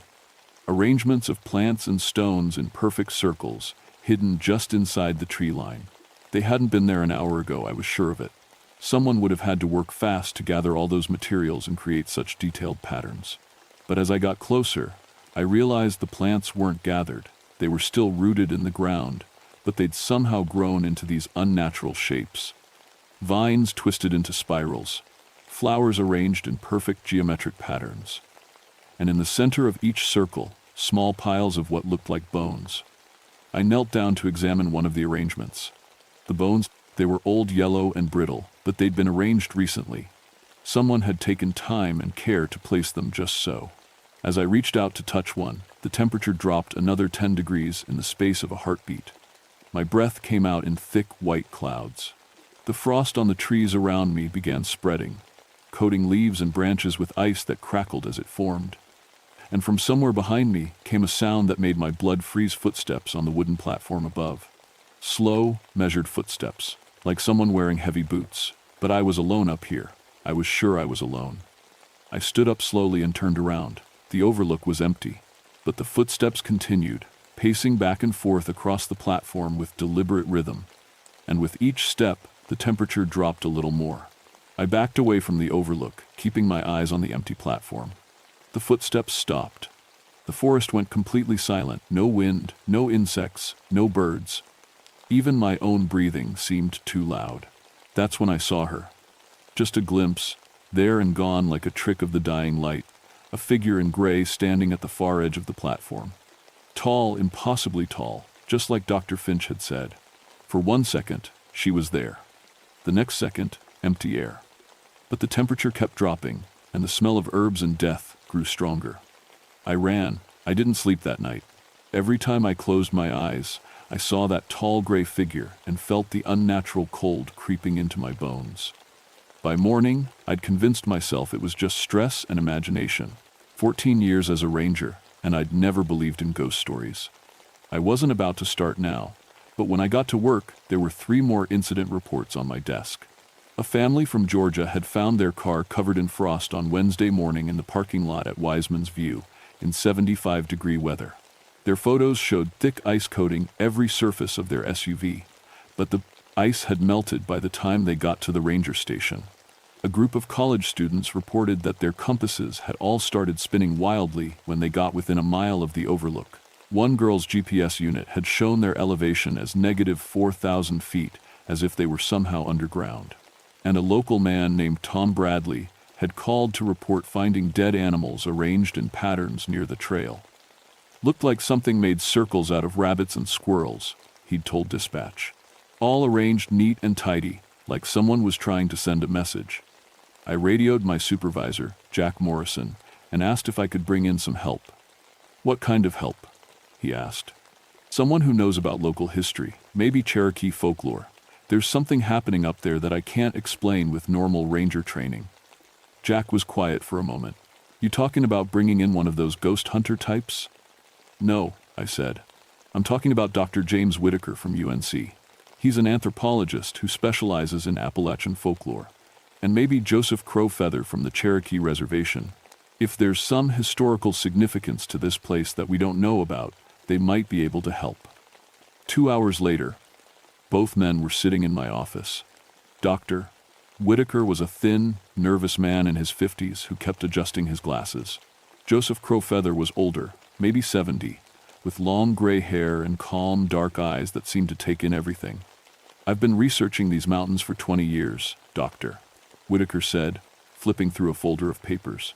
"Wiseman's View is named after a colonial settler named Jeremiah Wiseman. He built a homestead near the overlook in 1781. "What happened to him?" I asked. Dr. Whitaker exchanged a glance with Joseph. "The settlement didn't last long. According to court records, there were accusations of witchcraft in 1782. A woman named Constance Blackwood was put on trial." "Let me guess," I said, feeling a chill that had nothing to do with temperature. "She was executed at the overlook." Joseph spoke for the first time, his voice low and serious. "My great-grandfather told stories about that place. He said the Cherokee avoided it even before the white settlers came. Called it the place where the earth bleeds. Something about the land itself being wounded." "Wounded how?" "Old violence," Joseph said. "The kind that soaks into the ground and never leaves. When people are killed in anger or fear, especially innocent people, the land remembers." Dr. Whitaker pulled out a photocopy of an old document. According to the trial records, Constance Blackwood was accused of causing crop failures and livestock deaths.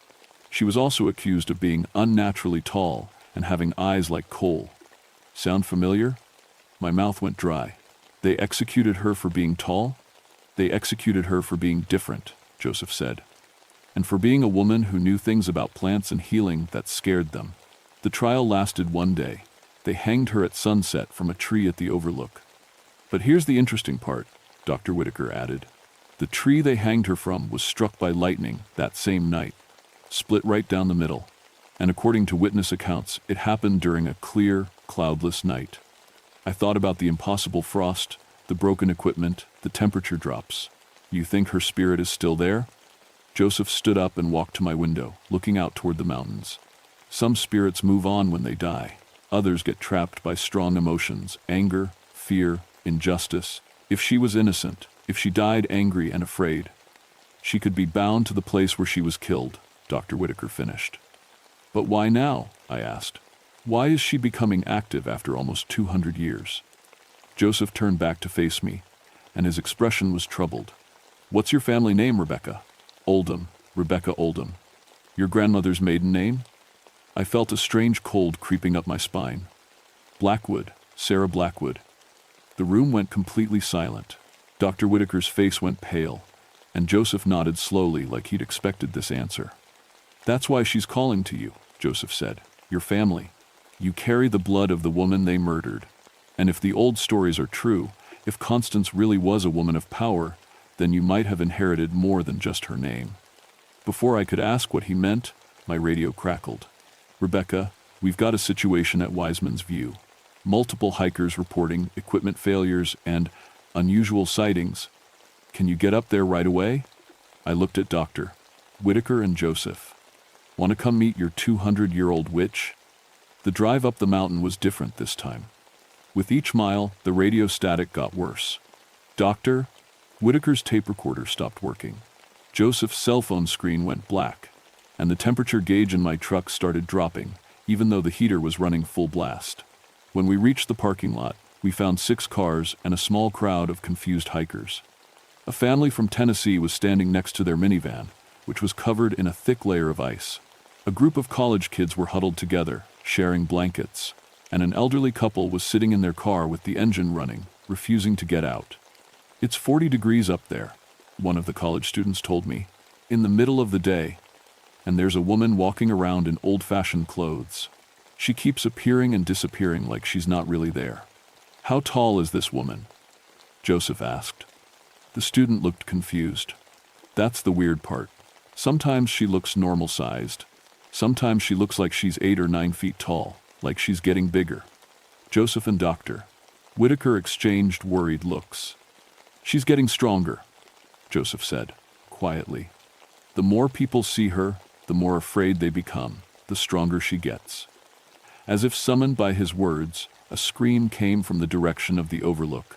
A woman's voice, high and terrified, echoing off the mountain walls. We ran. The scene at Wiseman's View was like something out of a nightmare. 2 hikers, a man and woman in their 30s, were pressed against the wooden railing of the platform, staring in terror at something we couldn't see. The woman was the one screaming. The man was trying to pull her away from the edge, but she seemed frozen in place. The temperature was below freezing now. Ice was forming on every surface, and our breath came out in thick white clouds. But it wasn't the cold that made my skin crawl, it was the wrongness in the air, like the mountain itself was holding its breath. Where is she? I called to the hikers. The woman pointed toward the center of the platform with a shaking hand. Right there. Can't you see her? She's right there. I looked where she was pointing and saw nothing but empty air. But Dr. Whitaker grabbed my arm. Look at the ice, he whispered.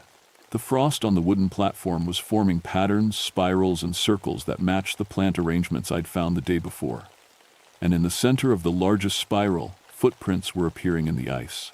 Large footprints, like someone wearing heavy boots. But there was no one there to make them. Joseph pulled something from his pocket, a small leather pouch tied with sinew.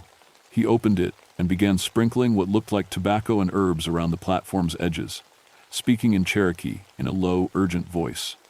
What's he doing, Doctor? Whitaker asked. Protection ritual, I said, remembering my grandmother's stories, trying to keep her contained. But as Joseph worked, the temperature dropped even more. The ice on the railings began cracking with sharp sounds like gunshots, and the footprints in the frost were getting deeper, as if whatever was making them was becoming more solid. That's when I saw her. She appeared slowly, like a photograph developing. First, just a gray shadow, then the outline of a woman, then solid flesh and bone. She was tall, impossibly tall, just like the stories said. At least 7 feet, maybe 8. Her dress was gray wool, long-sleeved and high-necked, like something from colonial times. Her hair was dark and hung loose around her shoulders, but it was her eyes that made my blood freeze. Completely black, like holes burned into her face. And when she looked at me, I felt like she was seeing straight through to my soul. "Rebecca Oldham," she said, and her voice was like wind through dead leaves. "Sarah's granddaughter, you carry my sister's blood." "Constance," I whispered. She smiled, and her teeth were too sharp. "They killed me for knowing the old ways, for helping their sick children with herbs when their doctors failed, for being tall and different and unafraid." The temperature dropped another 10 degrees. But they could not kill what I knew. They could not kill the power in my blood. The two hikers finally broke free from whatever had been holding them and ran down the trail. I could hear them crashing through the trees, desperate to get away. But I couldn't move. Neither could Dr. Whitaker. Joseph continued his ritual, but his hands were shaking now. "For 200 years I have been bound to this place," Constance continued, growing taller as she spoke. Now she had to be 9 feet tall, her head nearly touching the tree branches above the platform. "Bound by their fear and hatred. But you can set me free." "How?" I asked, though I wasn't sure I wanted to know the answer. "Give me your fear," she said, stepping closer. "Give me your terror, your despair, your life force. Let me feel what it's like to be alive again, just for a moment. Then I can leave this place and find them. Find the descendants of the men who killed me." Ice was spreading from her footsteps across the entire platform.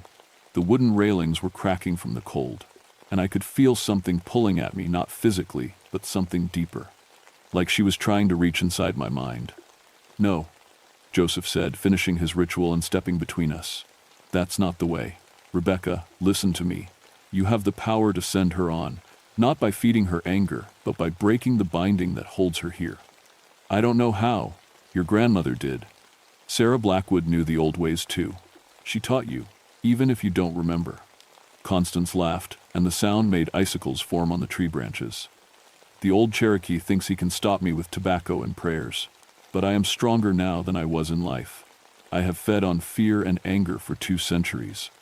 She reached toward me with one pale hand, and where her fingers passed through the air, frost formed in spirals. I could feel the cold creeping into my bones, but it wasn't just physical cold. It was the cold of the grave, of death, of 200 years of rage and loneliness. "Rebecca," Dr. Whitaker said urgently, "in my research I found mentions of counter-rituals, ways to break supernatural bindings. It requires someone of the same bloodline too." But Constance moved faster than anything human should be able to move.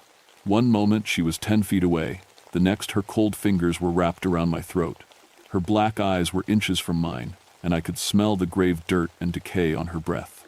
"Give me your life," she whispered. "Let me be warm again." I tried to speak, tried to breathe, but her grip was like ice-cold steel. The world was starting to go gray around the edges, but somewhere in the back of my mind, I could hear my grandmother's voice, singing an old song in words I didn't recognize. Mountain magic, the old ways. I stopped fighting and let the song fill my mind. My grandmother's voice, strong and clear, singing words that meant protection, cleansing, peace. And suddenly I understood what Joseph meant. I did know the old ways. They'd been passed down through stories and songs, through bloodline and memory. "Constance," I whispered through her grip, "you're not evil. You're just hurt. You're just tired. It's time to rest." Her black eyes flickered, and for a moment I saw something else there, not anger, but sadness. Deep, endless sadness. "I can't rest," she said. "I can't leave. The binding holds me here." "Then I'll break it," I said, not with fear or anger, but with forgiveness. "I forgive them for what they did to you, and I forgive you for what you're doing now." The song in my mind grew stronger. My grandmother's voice was joined by other voices, women who had come before, who had known the old ways, who had kept the ancient knowledge alive through generations of persecution and fear. Constance's grip loosened. The terrible cold began to recede, and slowly, very slowly, she began to shrink back to human size. "You would really forgive them?" she asked. "After what they did?" "I forgive them," I said, "and I set you free. Rest now, Constance. Go where you were meant to go 200 years ago." She looked at me for a long moment, and the blackness in her eyes faded to brown. Human brown. "Thank you," she whispered. And then she was gone. Not disappeared, gone. The terrible cold lifted, the ice melted away. The wrongness in the air faded like a bad dream. Joseph was smiling. Dr. Whitaker was frantically taking notes. And I was standing on a perfectly normal wooden platform, watching the sunset paint the mountains gold and red. The official report said that unusual mineral deposits in the area had been causing equipment malfunctions and temperature anomalies. We recommended that visitors be warned about potential compass and electronic issues, and suggested bringing extra layers in the case of unexpected weather changes. Nobody questioned it. People believe what they want to believe, and the truth about Constance Blackwood was too strange for most folks to handle. But I knew better now. I understood that my grandmother's stories hadn't been superstition, they'd been warnings. Lessons. Preparation for a responsibility I never knew I'd inherited. 3 weeks after the incident at Wiseman's View, Joseph Crowfeather came to visit me at the ranger station. He brought a leather journal filled with handwritten notes and sketches. My great-grandfather kept records, he said. Stories about other places in these mountains where the earth remembers old violence, places where spirits might be trapped, waiting for someone with the right bloodline to set them free. I flipped through the journal, seeing mentions of abandoned settlements, forgotten graveyards, sites where Cherokee people had been murdered by early colonists, places where tragedy had soaked into the ground and never healed. "How many?" I asked. "In these mountains alone, maybe a dozen. But there are other mountain ranges, other places where the old people settled and suffered and died angry." Joseph looked out my window toward the peaks. "The work isn't finished, Rebecca. Constance was just the beginning." Dr. Whitaker had left for UNC the week before, taking with him enough material for 3 research papers on regional folklore and historical trauma. He'd given me his contact information and asked me to call if anything else unusual happened. I had a feeling I'd be calling him again soon. That night, I drove up to Wiseman's View one more time. The platform was empty and peaceful, with a gentle breeze carrying the scent of pine and autumn leaves. The temperature was perfectly normal. My equipment worked fine, but as I stood at the railing, looking out over the gorge, I felt something I'd never felt before, a connection to the mountain itself, to the land, and its history and its hidden memories. I could sense other places where old pain lingered, other spirits who might be waiting for someone to help them find peace. My grandmother had known about this responsibility. She'd tried to prepare me with her stories, even when I refused to listen. Now I understood why she'd always looked sad when she talked about the old ways. It wasn't just knowledge she'd been trying to pass on, it was a calling. I pulled out my cell phone and called Joseph. "I've been thinking about what you said," I told him. "About the other places. I want to help." "I was hoping you'd say that," he replied. "There's a place about 50 miles north of here, near Boone. Settlers built a church there in 1789, right on top of a Cherokee sacred site. People have been reporting strange voices in the woods for decades." "What kind of voices?" "Singing," Joseph said. "Cherokee death songs. But the records show that anyone who knew those songs died in the smallpox epidemic of 1783. I looked up at the stars beginning to appear in the darkening sky. Somewhere out there, in the ancient mountains that had witnessed centuries of joy and sorrow, other spirits were waiting. Other stories needed to be heard. Other wrongs needed to be set right. "When do we start?" I asked. The mountains stretched out before me in the moonlight, beautiful and mysterious and full of secrets. I was Rebecca Oldham, park ranger and keeper of old stories, and I finally understood that some family legends were meant to be lived, not just remembered. The wind picked up, carrying with it the whisper of voices from long ago, Cherokee and colonist, victim and survivor, all the people who had loved these mountains and suffered in them, and left their marks on the eternal stone. I was listening now, and I was ready to help them find their way home.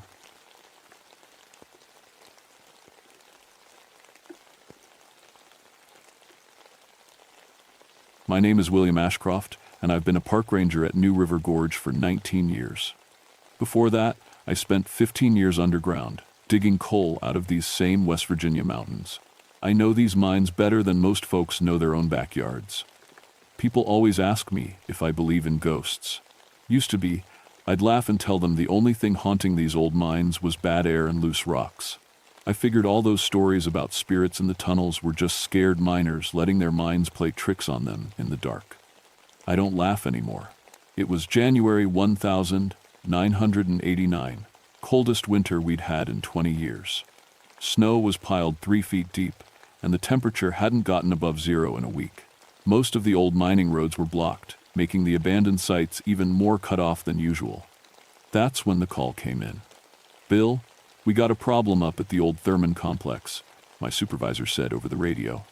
3 college kids went in there yesterday, filming some kind of documentary. They were supposed to come out this morning, but their car's still there, and nobody's seen them. I knew the place. The Thurman mine had been shut down since 1937, when a cave-in killed 47 miners. The company said it was an accident, but my dad always told me different. He said those men died because the bosses cared more about coal than safety. "I'll head up there," I told him. "Probably just got lost in the tunnels. Happens all the time with these urban explorers." I loaded my truck with rope, flashlights, and emergency gear. The drive up the mountain took an hour through the snow. When I got there, I found their car, a beat-up Honda with Ohio plates, sitting alone in the parking area. The doors were unlocked, and their camera equipment was still inside. That should have been my first warning. I put on my hard hat and checked my equipment. The methane detector was working fine, showing normal readings. My flashlight was bright and strong. Everything looked good to go. The mine entrance was a black hole cut into the mountainside, with old railroad tracks leading into the darkness. Icicles hung down like teeth. I'd been in this mine before for safety inspections, but something felt different this time. The air was too still, too quiet. I called out, "Hello, Park Service. Anyone in there?" My voice echoed back, but there was no answer. I stepped inside and turned on my flashlight. The beam cut through the darkness, showing the old wooden supports and rusty rail tracks. The air smelled like coal dust and something else, something sweet and rotten. As I walked deeper, I noticed fresh footprints in the coal dust on the floor. 3 sets, just like there should be, but there was something wrong. Mixed in with the sneaker prints were other marks, boot prints that looked old-fashioned, like the kind miners wore 50 years ago. I told myself it was probably just other explorers who'd been there before. But the prints looked fresh, like they'd been made yesterday. The tunnel split into 2 paths, about 100 yards in. I shined my light down both ways, trying to figure out which way the kids had gone. That's when I saw something that made my blood run cold. Coal dust was floating in the air, fresh coal dust, like someone had just been digging. But this mine had been sealed for over 50 years. There was no way anyone could be mining here, no way at all. I checked my methane detector again. The needle was jumping around like crazy, but when I breathed in, the air seemed fine. No gas smell, no burning in my lungs. The machine had to be broken. I decided to follow the footprints down the left tunnel. The wooden supports creaked and groaned as I passed under them, and water dripped somewhere in the darkness ahead. My flashlight beam seemed dimmer somehow, like the darkness was pushing back against it. That's when I heard it. Tap, tap, tap, the sound of a pickaxe hitting rock, coming from deep in the mine. Someone was digging down there. Someone was working. I called out again, louder this time. "Hello, this is Park Ranger Ashcroft. You need to come out now. This mine isn't safe." The tapping stopped. Everything went dead silent. Then I heard voices, men talking in low, tired voices. I couldn't make out the words, but they sounded sad, like they were discussing bad news. I started walking toward the voices, following the old rail tracks. My boots crunched on coal pieces and made little echoes that seemed too loud. The temperature was dropping, and I could see my breath in the flashlight beam. The voices got a little clearer as I got closer. They were talking about someone named Tommy and how his wife was going to take the news. They mentioned something about the roof being bad, about the foreman not listening to warnings. It sounded like miners talking after an accident. But there were no miners here. This place had been empty for decades. I turned a corner and saw light ahead, the warm, flickering light of carbide lamps. For a second, I felt relieved. The college kids must have found some old mining equipment and gotten it working. But as I got closer, I realized the light wasn't coming from ahead of me. It was coming from a side tunnel that I knew was completely caved in. a tunnel that had been sealed since the 1937 disaster. I stopped walking and listened hard. The voices were clearer now, and what I heard made my hands shake. "Roof's coming down," one voice said. "We ain't getting out of here." "My Mary's gonna wonder where I am," said another. "Promised her I'd be home for supper."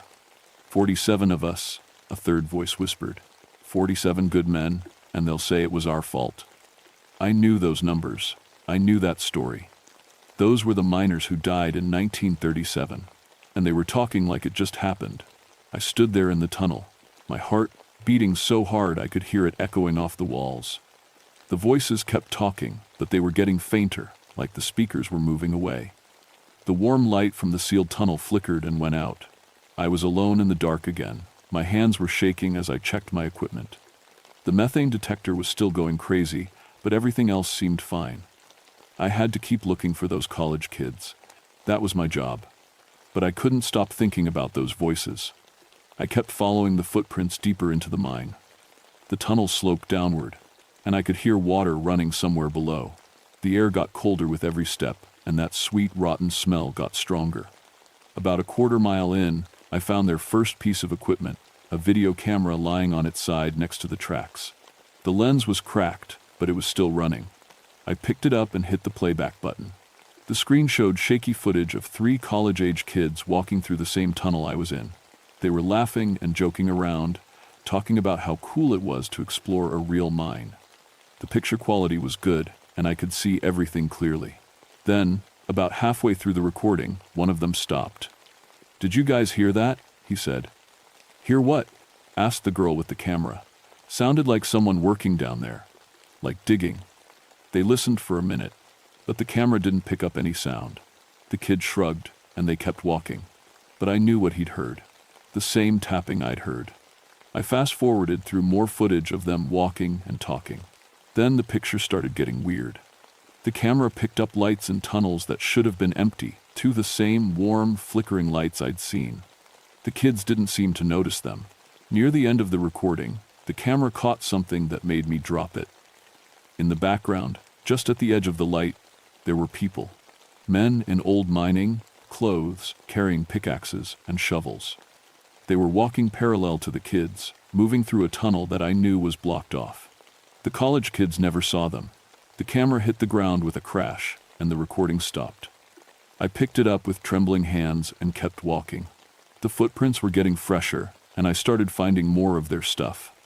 A water bottle here, a notebook there. It was like they were dropping things as they went.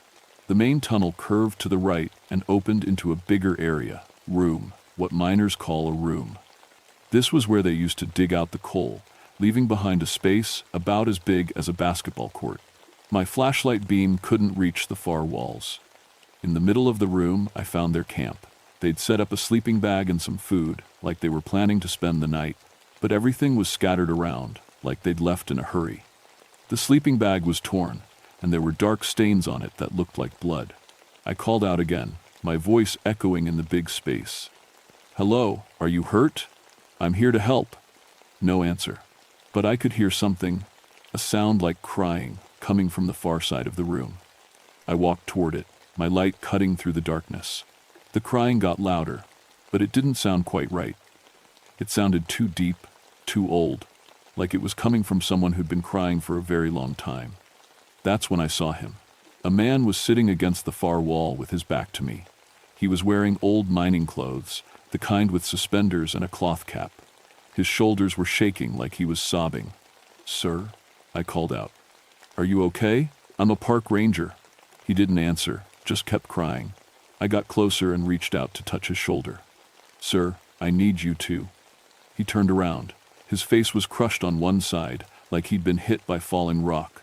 Coal dust covered his skin, and his eyes were completely black. Not just the different pupils, but the whole eye, like they were filled with coal. He looked at me and opened his mouth. When he spoke, coal dust poured out instead of words. I stumbled backward, my flashlight shaking. The man stood up, and I could see that his body was all wrong, bent and broken in places where no person should bend. Then I heard more crying.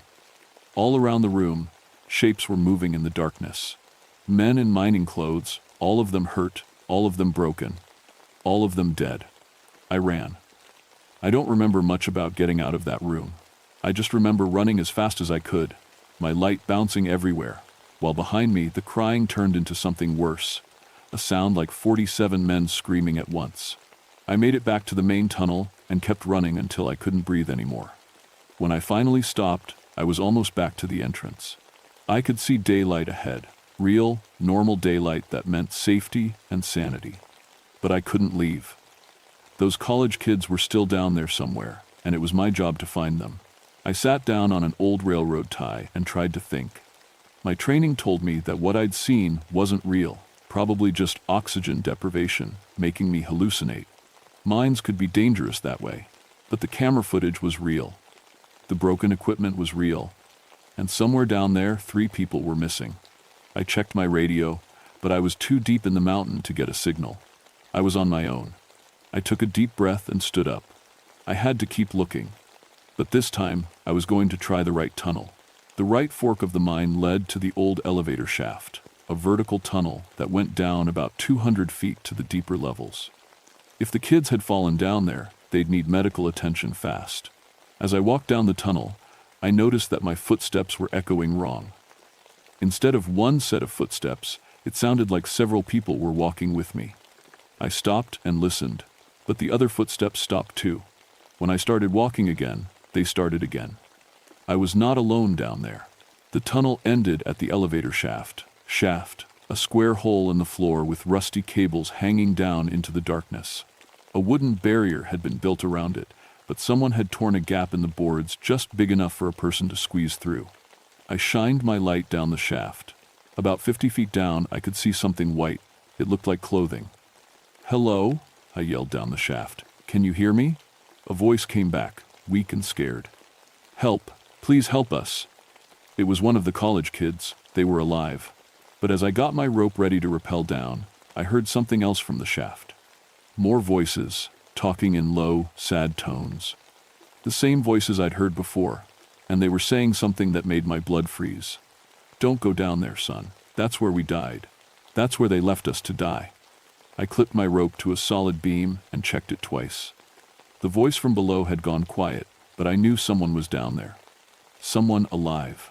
As I rappelled down the shaft, my flashlight showed me the elevator cage about 100 feet down, a twisted wreck of metal that had crashed to the bottom decades ago. The college kids must have tried to climb down and gotten trapped.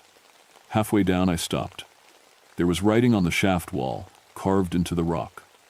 Old writing, done with pickaxes or knives. Names and dates from 1937. The names of the miners who died. And at the bottom of the list, in fresher carving, were 3 new names. The names of the missing college students. But they weren't dead yet. I could still hear one of them crying softly below. I kept going down. The temperature dropped with every foot, and that rotten smell got so strong I had to breathe through my mouth. When I reached the bottom, I found myself in another tunnel, this one half flooded with black water. The elevator, a cage was there, crushed and twisted, and inside it, I found 2 of the college kids. They were dead, had been for at least a day, from the look of it, but they hadn't died from the fall.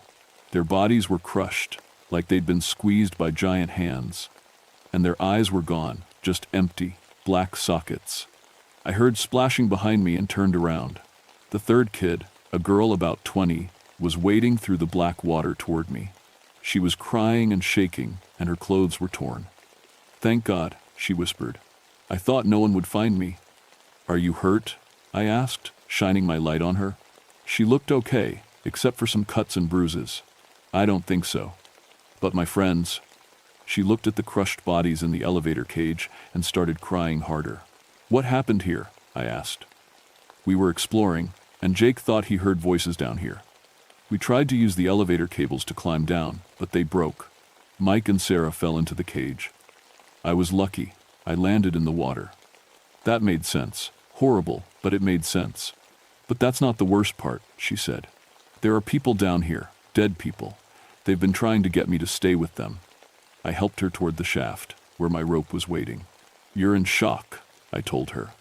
"Let's get you out of here, and we'll send a team for your friends." But as we reached the rope, The water around us started moving. Not flowing, moving, like something big was swimming underneath. Then hands reached up out of the water. Dozens of hands, all wearing the cotton gloves that miners used to wear. They grabbed at our legs, trying to pull us down into the black water. The girl screamed and climbed onto my back. I kicked at the hands, but there were too many of them. For every one I knocked away, 2 more reached up. They want us to stay, the girl sobbed. They keep saying they're lonely, that the company left them down here to die.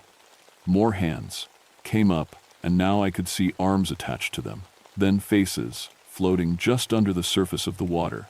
The faces of the 47 miners who died in 1937. But they weren't really faces anymore. They were just suggestions of faces, made out of coal dust and water and rage. Their mouths moved like they were trying to talk, but only black water came out.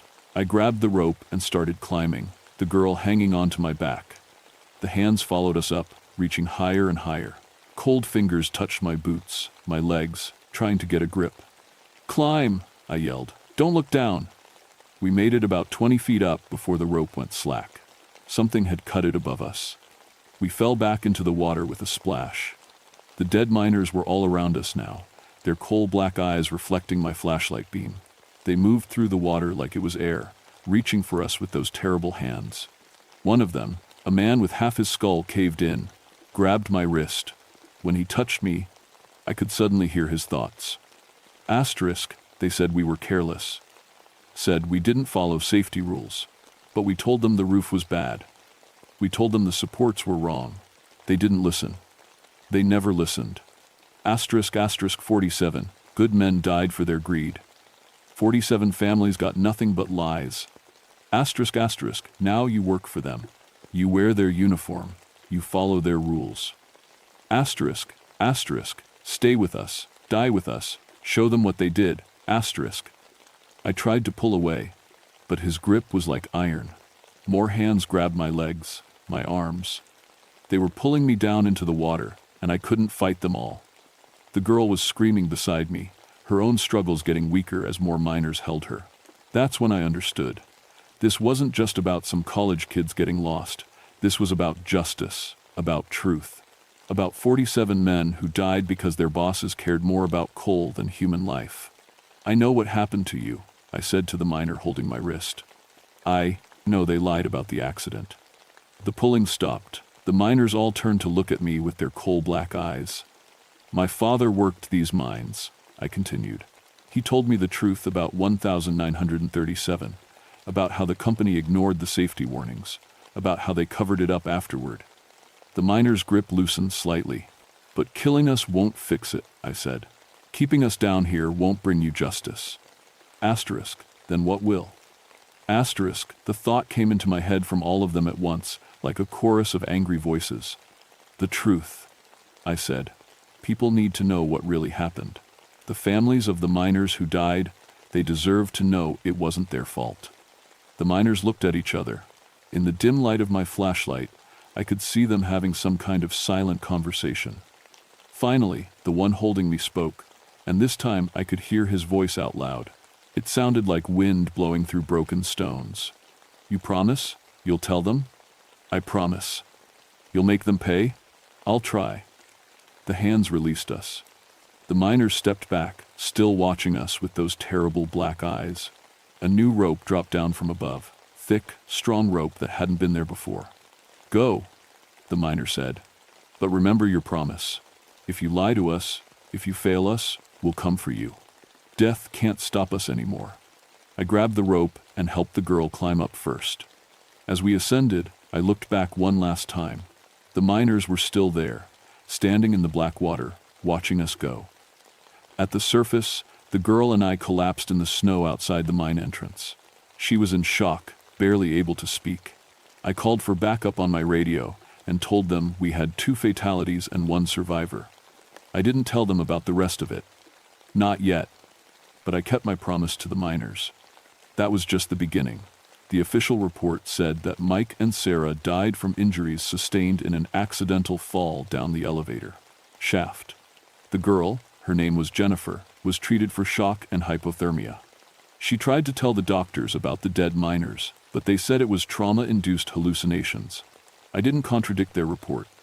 Not at first, but I started researching. I went to the local historical society, the library, even interviewed some of the old-timers who remembered the 1937 disaster. What I found made me sick. The company had known the mine was dangerous. Engineers had filed reports about unstable roof supports and dangerous gas levels. Workers had complained repeatedly about safety violations. But coal prices were high in 1937, and the bosses wanted to keep production moving. On the day of the accident, 23 miners had refused to go into the dangerous section.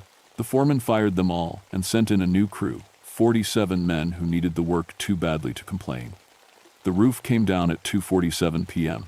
The company said it was an act of God, an unforeseeable tragedy. They blamed the miners for not following proper safety procedures. The families got nothing but a $100 burial allowance. I took my research to the local newspaper, but they weren't interested. Ancient history, the editor said. Besides, that mining company's got a lot of lawyers. That night, I had a visitor. I was at home, reading through more old documents, when my lights started flickering.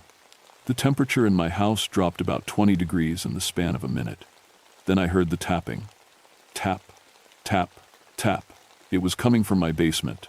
I grabbed a flashlight and went down to investigate. The basement was empty, but there were coal smudges on the concrete floor. Fresh coal smudges, arranged in a pattern. Numbers. 47. The tapping came again, and this time I could tell it was coming from inside the walls, like someone was trying to dig their way out. I'm working on it, I said to the empty basement, but it takes time. The tapping stopped. Over the next few weeks, I kept digging into the story. I found the original engineering reports, buried in state archives. I tracked down the descendants of the miners who died. I gathered enough evidence to prove that the 1937 disaster was caused by corporate negligence, not worker error. But every newspaper, every TV station, every reporter I contacted said the same thing. Not interested. Too old. Can't prove anything. That's when the miners got impatient. Strange accidents started happening around town. A coal truck lost its brakes and crashed into the offices of the mining company's law firm. A gas leak destroyed the building where the company kept its old records. The current mine superintendent's car broke down in the middle of nowhere, and he had to walk 15 miles in a snowstorm. Nobody got seriously hurt, but the message was clear. Then Jennifer called me. She was back at college in Ohio, but she'd been having nightmares every night since the mine incident. They're in my dreams, she said. The dead miners. They keep asking if you've told their story yet. I'm trying, I told her, but nobody wants to listen. They're getting angry. Last night, one of them said they might have to come get you if you don't hurry up. That night, I made a decision. I drove back to the mine, alone. It was late March now, and most of the snow had melted. I parked at the entrance and walked into the tunnel without any equipment except a flashlight.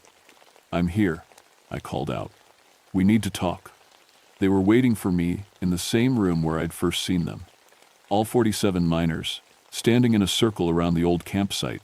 In the center of the circle was a pile of documents, the original safety reports, the engineers' warnings, the company memos that proved they knew the mine was dangerous. Where did you get these? I asked. The lead miner, the one with the crushed face, stepped forward. We've timed 4. We've been collecting them. Every document that proves what they did to us. We've had over 50 years to gather evidence. This is incredible. This proves everything. But no one will publish your story, he said. No one wants to hear the truth. So what do you want me to do? Make them listen, another miner said. Make them pay attention. How? The miners looked at each other, then back at me. There are other mines, the leader said. Other accidents. Other cover-ups. We've been talking to the dead from all over these mountains. What are you saying? We're saying that if the living won't listen to the truth, maybe they need to hear it from the dead. That's when I understood what they were planning, and I knew I had to stop them. If you hurt innocent people, you're no better than the bosses who killed you, I said. Innocent? The miner's voice rose to a roar. Where were the innocent people when we died? Where were they when our families starved? Where were they when the company lied about what happened to us?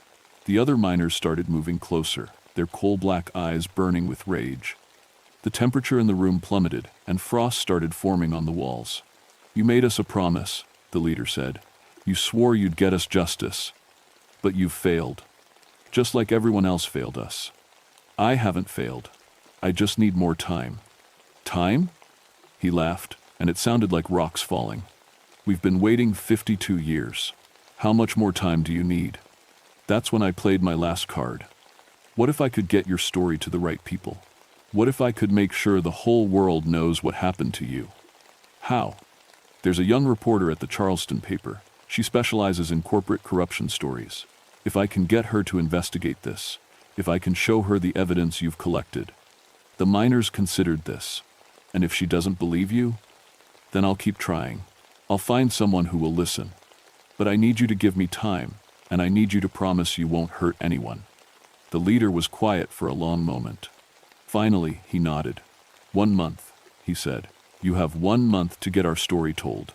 If you fail, we'll take justice into our own hands. Deal. As I left the mine that night, I carried a box full of documents that had been hidden for over 50 years. Documents that would finally reveal the truth about the 1937 disaster. But I also carried the knowledge that, if I failed, 47 angry spirits would be unleashed on the living world, and they wouldn't be satisfied with just tapping on the walls. It took me 3 weeks to convince reporter Sarah Chen to meet with me. When I spread the documents out on her desk at the Charleston Gazette, I watched her expression change from skepticism to amazement to outrage. "This is incredible," she said, reading through an internal company memo that explicitly warned about roof instability in the section where the miners died. They knew. They absolutely knew this was going to happen. "Can you publish it?" I asked. "Are you kidding? This is the story of the year. Corporate murder disguised as industrial accident? Hell yes, I can publish this." The story ran on the front page 3 days later. Then the wire services picked it up. Then the national papers. Within a week, the 1937 Thurman mine disaster was front-page news across the country. The mining company tried to fight back, claiming the documents were forgeries. But forensic analysis proved they were authentic. Worse for the company, Sarah's investigation uncovered similar cover-ups at 6 other mines between 1920 and 1950. The families of the dead miners filed a class action lawsuit. The state attorney general opened a criminal investigation. Congress announced hearings on historical mining safety violations. I went back to the mine on the 1-month anniversary of my deal with the miners. They were waiting for me, but they looked different. Calmer. More at peace. "You kept your promise," the leader said. "The truth is finally out. Your families know you weren't at fault," I told him. "The whole world knows what really happened." "We can rest now," another miner said. "For the first time in 52 years, we can rest." They began to fade as I watched, becoming translucent, then transparent, then gone entirely. The coal dust that had clung to their ghostly forms scattered on a wind that shouldn't have existed underground. Only the leader remained. "Thank you," he said, "for keeping your word." "Thank you," I replied, "for teaching me that some promises are worth keeping, no matter how impossible they seem." He smiled, the first time I'd seen any of them smile, and then he was gone too. I quit the Park Service 6 months later. The mine experience had changed me in ways I couldn't explain to anyone. I used my settlement money from a book deal about the case to start a foundation that investigates historical mining accidents. We've uncovered dozens of cover-ups, helped families get closure, and forced companies to acknowledge their past crimes. But sometimes, late at night, I still hear tapping in my walls. Not angry tapping, hopeful tapping. The sound of other spirits, other victims, trying to tell their stories. And I listen, because I learned something important in that mine. The dead don't rest easy when they die for corporate profits. They wait and they watch, and eventually they find someone willing to hear the truth. The Thurman mine is sealed now, officially closed to the public. But if you know where to look, you can still find the entrance. And if you're quiet and respectful, you might hear something in the darkness. The sound of 47 men finally at peace. But be careful if you go there. The mines throughout these mountains are full of spirits. Miners who died in accidents that weren't accidents, Men who were sacrificed for coal profits and buried under lies. They're still waiting for their stories to be told. And if you make them a promise, you'd better keep it. The dead have all the time in the world to collect on their debts.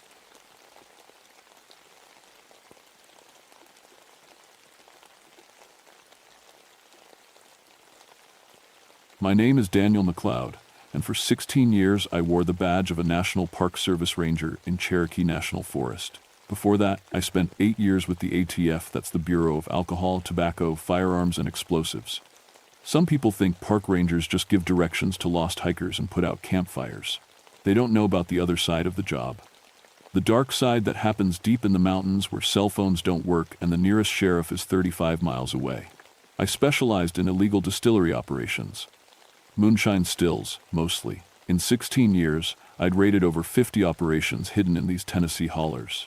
I knew every trick: how they'd hide copper tubing under creek beds, bury mash barrels in rhododendron thickets, and set up lookouts on ridgelines.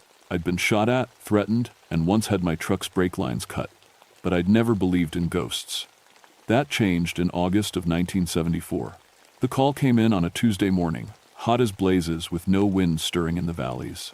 My radio crackled to life around dawn. 3 federal agents had gone missing while investigating reports of a phantom distillery in the Cosby area. Phantom, they called it, because locals kept reporting the smell of mash and the sound of bubbling stills, but nobody could find the actual operation. "McLeod, you know those hollers better than anyone," said Agent Sandra Williams over the radio. She was my contact at the ATF, a tough woman who'd grown up in these mountains before joining federal service. "We need you to guide a search team." I drove my Green Ranger truck up the winding mountain road, past the tourist areas where families came to see black bears and waterfalls. But we weren't heading to the pretty parts. We were going into the deep hollers where old-timers still remembered Prohibition and federal agents weren't welcome. The missing agents had last been seen near Crying Creek, a narrow valley that twisted back into the mountains like a snake. Local families had been making moonshine there since before the Civil War. Their great-grandfathers had hidden stills from Union troops, and they'd been hiding them from federal agents ever since. When I met Agent Williams at the trailhead, she looked worried. Sandra was usually calm as a lake in winter, but today her hands shook slightly as she checked her service weapon. "Something's not right about this one, Dan," she said, using my first name instead of my ranger title. The agents weren't rookies. They knew these mountains. And the reports we're getting, they don't make sense. She handed me a folder full of witness statements. Local people claimed they'd seen fresh tire tracks that led nowhere. They'd smelled corn mash so strong it made their eyes water, but found no stills. One old man swore he'd heard Model T Ford engines running in the middle of the night, but there hadn't been a working Model T in these mountains for 40 years. "Folks are spooked," Sandra continued. "They're talking about Zeke McLeod still." My blood went cold when she said that name. McLeod was my family name, but I'd never heard of any Zeke. "Who's Zeke McLeod?" I asked. "Moonshiner from the 1922nd. Story goes that revenue agents caught him at his still and shot him dead. Left his body to rot next to his equipment. Some people say his ghost still runs that operation, making moonshine for the dead." I laughed, but it sounded forced even to me. "Come on, Sandra, you know better than that. These mountain folks love their ghost stories. There's a live criminal operation out there, and we need to find it before those agents wind up dead." But as we hiked deeper into Crying Creek Valley, I started to notice things that didn't fit. The air smelled wrong, not just the usual scent of damp earth and pine needles, but something else, something sharp and alcoholic that made my nose burn. The creek itself looked strange, too. Instead of the usual clear mountain water, it had an odd shimmer to it, like oil floating on the surface. When I knelt down and cupped some water in my hand, it smelled like corn whiskey. "That's impossible," I muttered. Sandra knelt beside me and sniffed the water. Her face went pale. "Dan," she whispered, "creeks don't run whiskey, not unless there's a massive spill upstream." We followed the creek deeper into the valley, looking for the source of the contamination. The forest around us grew quieter with each step. No birds singing, no squirrels chattering. Even the insects had gone silent. That's when we found the first sign of the missing agents. Agent Tom Bradley's radio lay smashed against a tree, its antenna twisted into an impossible spiral. His hat sat on a stump nearby, perfectly placed like someone had set it there on purpose. But there were no footprints in the soft dirt around the stump. No signs of a struggle, just the hat and the broken radio. "This doesn't make sense," Sandra said, examining the radio with her flashlight. "It's like something threw this thing with incredible force. Look at how deep it's embedded in the tree bark." I studied the ground around the area, using tracking skills I'd learned from my Cherokee grandmother. The missing agents had definitely been here. I could see boot prints in the mud near the creek, but the prints just stopped. They didn't lead anywhere. It was like the three men had simply vanished into thin air. "Maybe they crossed the creek," I suggested, but even as I said it, I knew it didn't make sense. The creek was shallow here, maybe 6 inches deep. If they'd crossed, there would be prints on the other side. There weren't any. We kept following the creek upstream, and that's when we heard it, the sound of bubbling liquid, like water boiling in a large pot. It was coming from somewhere ahead of us, hidden by the thick rhododendron bushes that lined the valley. "That's a still," Sandra whispered, drawing her service weapon. "Someone's cooking mash." I pulled out my own gun and took the lead. After 16 years of this work, I knew how to approach an illegal operation. Move quiet, stay low, watch for lookouts. But as we crept through the undergrowth, I noticed something that made my skin crawl. The bubbling sound was too loud, way too loud. Industrial stills could make some noise, but this sounded like a dozen operations running at once, and there was something else, music playing softly in the background.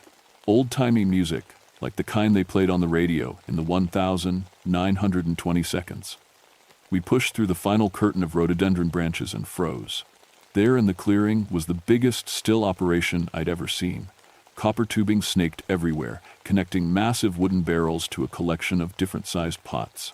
Steam rose from a dozen different sources, and the air was thick with alcohol vapors that made my head spin. But here's what made no sense. The equipment looked old. Really old. The copper had that green patina that takes decades to develop. The wooden barrels were held together with iron hoops that showed rust and age, and there wasn't a single modern piece of equipment anywhere. "Dan," Sandra whispered, her voice shaking, "look at the bottles." Scattered around the still were hundreds of glass bottles, but they weren't the typical mason jars moonshiners use today. These were old-fashioned bottles with cork stoppers and handwritten labels. I picked one up and squinted at the faded writing. "McLeod's Best 1925. My hands started shaking. McLeod was my family name, but this bottle was older than my grandfather. "There's nobody here," Sandra said, scanning the area with her weapon drawn. "But this operation is running. Look at the steam, listen to the bubbling. Someone's been here recently." That's when we heard the car engine. It was an old engine, the kind that chugged and puttered instead of the smooth hum of modern vehicles.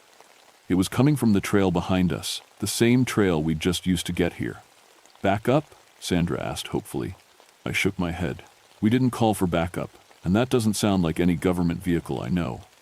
The engine sound got louder, then suddenly cut off. In the silence that followed, we heard car doors slam and footsteps on the trail, heavy boots walking toward our position. "Federal agents," Sandra called out. "Identify yourselves." The footsteps stopped. Then, from the trail, came a voice that made my blood freeze. "Ain't no federal agents welcome here, missy. This here's private property." The voice was rough, with a mountain accent so thick it was hard to understand. But it was also wrong somehow, like it was coming from very far away, even though the speaker couldn't be more than 50 yards from us. "Sir, this is Agent Williams with the ATF," Sandra called back. "We're investigating the disappearance of 3 federal officers. We need to speak with you." Laughter echoed through the trees. Not friendly laughter, but the kind that made you want to run away and hide. Them 3 boys? They got what was coming to them. Same as all federal agents who come poking around where they don't belong. I motioned for Sandra to stay quiet and crept toward the edge of the clearing. Through the trees, I could see a shape on the trail. It looked like a man in overalls, but something was off about him. He stood too still, like a statue. And even though it was blazing hot, steam seemed to be rising from his body. "Sir, we just want to talk," I called out. "We're not here to cause trouble." The man turned toward my voice, and I got my first clear look at him. He was tall and thin, wearing faded overalls and a wide-brimmed hat. His face was pale, almost white, and his eyes were completely black.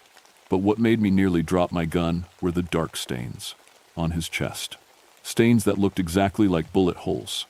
"You're a McLeod?" the man said, pointing a long finger at me. "I can smell it on you. Family blood runs true." "How do you know my name?" I asked, though my voice came out as barely a whisper. The man smiled, showing teeth that were too sharp and too white. "Because I'm family too, boy. Name's Zeke McLeod, and you're standing at my still." The man who called himself Zeke McLeod took a step toward us, and I saw something that made my mind reel. His feet didn't quite touch the ground. He was floating just slightly above the trail, and where his boots should have left prints, there was nothing. "That's impossible," Sandra breathed beside me. "Lots of things are impossible, Missy," Zeke said with that terrible smile. "But that don't make them less true." I tried to think rationally. Heat stroke, maybe. Hallucinations from the alcohol vapors. But Sandra was seeing the same thing I was, and she was one of the most level-headed people I knew. "Where are the missing agents?" I demanded, keeping my gun trained on the figure. Zeke laughed again, and the sound made the still equipment behind us start bubbling louder. "They're having a drink with me. Real friendly boys, once they got to know me better." He gestured toward the forest, and that's when I saw them.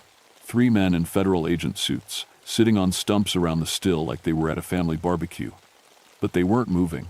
They just sat there, staring straight ahead with empty eyes. "My God," Sandra whispered. "What did you do to them?" "Just gave them some of my best moonshine," Zeke said. 150 proof. Burns real good going down. Of course it burns even better coming back up. One of the agents suddenly turned his head toward us. His face was blue, and white foam dripped from his mouth. When he tried to speak, only gurgling sounds came out. "Alcohol poisoning," I realized with horror. "You forced them to drink pure grain alcohol." "Had to," Zeke said, floating closer to us. "They came here to destroy my operation, just like them revenue agents did back in 25.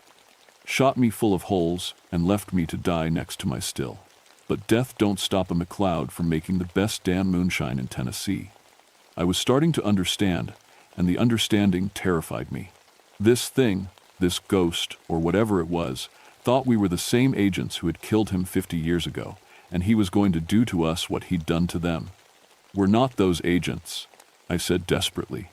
"That was a long time ago. We're just looking for the missing men. Time don't mean nothing to the dead, boy. Federal agents are federal agents. They come, they destroy, they kill, so I kill them back." Sandra fired her weapon. The bullet passed right through Zeke's chest and smashed into a tree behind him. He didn't even flinch. "Can't kill what's already dead, Missy." The air around us suddenly got thick and sweet, like breathing honey. I felt dizzy and realized that the alcohol vapors from the still were getting stronger. Much stronger. "Sandra," I gasped. "We need to get out of here. Now." But when I turned to look at her, she was swaying on her feet. Her eyes were glazed over, and she was smiling in a way that didn't look right. "Sandra? Well, hey there, darlin'," she said in an accent I'd never heard her use before. "Ain't you a handsome one? You want to try some of Zeke's special brew?" She held out her hand, and in it was one of those old-fashioned bottles. I hadn't seen her pick it up. "Sandra, fight it. Whatever he's doing to you, fight it." But she just giggled and took a swig from the bottle. Clear liquid spilled down her chin, and where it touched her skin, red welts appeared. "Tastes like home," she said in that strange accent. "Tastes like 1,925. I backed away from her, toward the trail. I had to get help. I had to. Get out of these mountains and bring back people who knew how to deal with whatever this was. But Zeke was blocking the trail now, and he was holding something in his hands. An old-fashioned revolver, the kind they used in the 1920 "You ain't going nowhere, nephew. Family's gotta stick together. Besides, I got something special planned for you." Behind him, I could hear an engine starting up. But it wasn't the modern sound we'd heard before. This was definitely an old car, the kind that cranked and wheezed. Through the trees, I saw headlights approaching. Old-fashioned round headlights, like the kind on a Model T Ford. "That's my ride," Zeke said proudly. "Still runs good after all these years. Course, it don't run on gasoline anymore, runs on something else entirely." The car pulled into the clearing, and I saw the driver. Another man in 1,920 seconds clothes, but this one had no face. Where his features should have been was just smooth, pale skin. "Meet my partner, Junior," Zeke said. Lost his face to a shotgun blast in 27. Revenue agents didn't much care about collateral damage in those days. The faceless man turned toward me, and somehow I knew he was smiling. "We got room for one more in the family business," Zeke continued. "But first, you gotta prove you're loyal. You gotta drink with us." He held out a bottle filled with clear liquid that seemed to glow with its own light. "This here's my special recipe. 100% pure grain alcohol, aged in a coffin for 50 years. It'll either make you one of us, or it'll kill you dead. Either way, you'll be staying here permanent." I looked at Sandra, who was now sitting with the other poisoned agents, all of them swaying and mumbling in voices that weren't their own. I looked at the faceless driver, whose empty head was turned toward me expectantly. And I looked at Zeke McLeod, my own family member, dead for 50 years but still making moonshine. I had to make a bold choice: drink the poison and die, or find another way out of this nightmare. "Why me?" I asked, stalling for time, while my mind raced for a solution. "There have been other federal agents in these mountains over the years. Why am I special?" Zeke's black eyes gleamed with something that might have been pride. "Because you're blood, boy, McLeod blood. When they shot me down in 1925, I swore an oath that the family name would never die in these mountains. Every McLeod that came after me would carry on the tradition, one way or another." He floated closer, and I could smell death on him, not just the smell of a corpse, but something deeper. The smell of earth and copper, and 50 years of rage. "Your great-granddaddy was my brother," he continued. "He left these mountains after I died, too scared to stay. But the family's come home now. You're going to take over the operation." "I don't know anything about making moonshine," I protested. "You'll learn. Junior here will teach you. Won't you, Junior?" The faceless man nodded, and when he opened his mouth to speak, black liquid poured out instead of words. That's when I remembered something my Cherokee grandmother had told me when I was a boy. She'd said that spirits of the dead could only truly harm you if you accepted something from them willingly. A gift, a drink, a promise. But they could be appeased if you showed them proper respect. "Uncle Zeke," I said, using the family title deliberately, "I want to honor your memory, but I need to understand what really happened in 1925. His expression changed slightly, becoming less threatening and more sad. "You want to know how your family died?" "Yes, sir. I want to know the truth." Zeke lowered his gun and seemed to deflate slightly. When he spoke again, his voice was quieter, more human. "I wasn't just making moonshine for money, boy. I was making medicine. These mountain families, they couldn't afford real doctors. My corn liquor was all they had for pain, for infections, for everything that ailed them. I was helping people." He gestured toward the still, and for a moment it looked different, not threatening, but almost noble in its purpose. But them, federal agents, they didn't care about that. They came in shooting, didn't even give me a chance to surrender.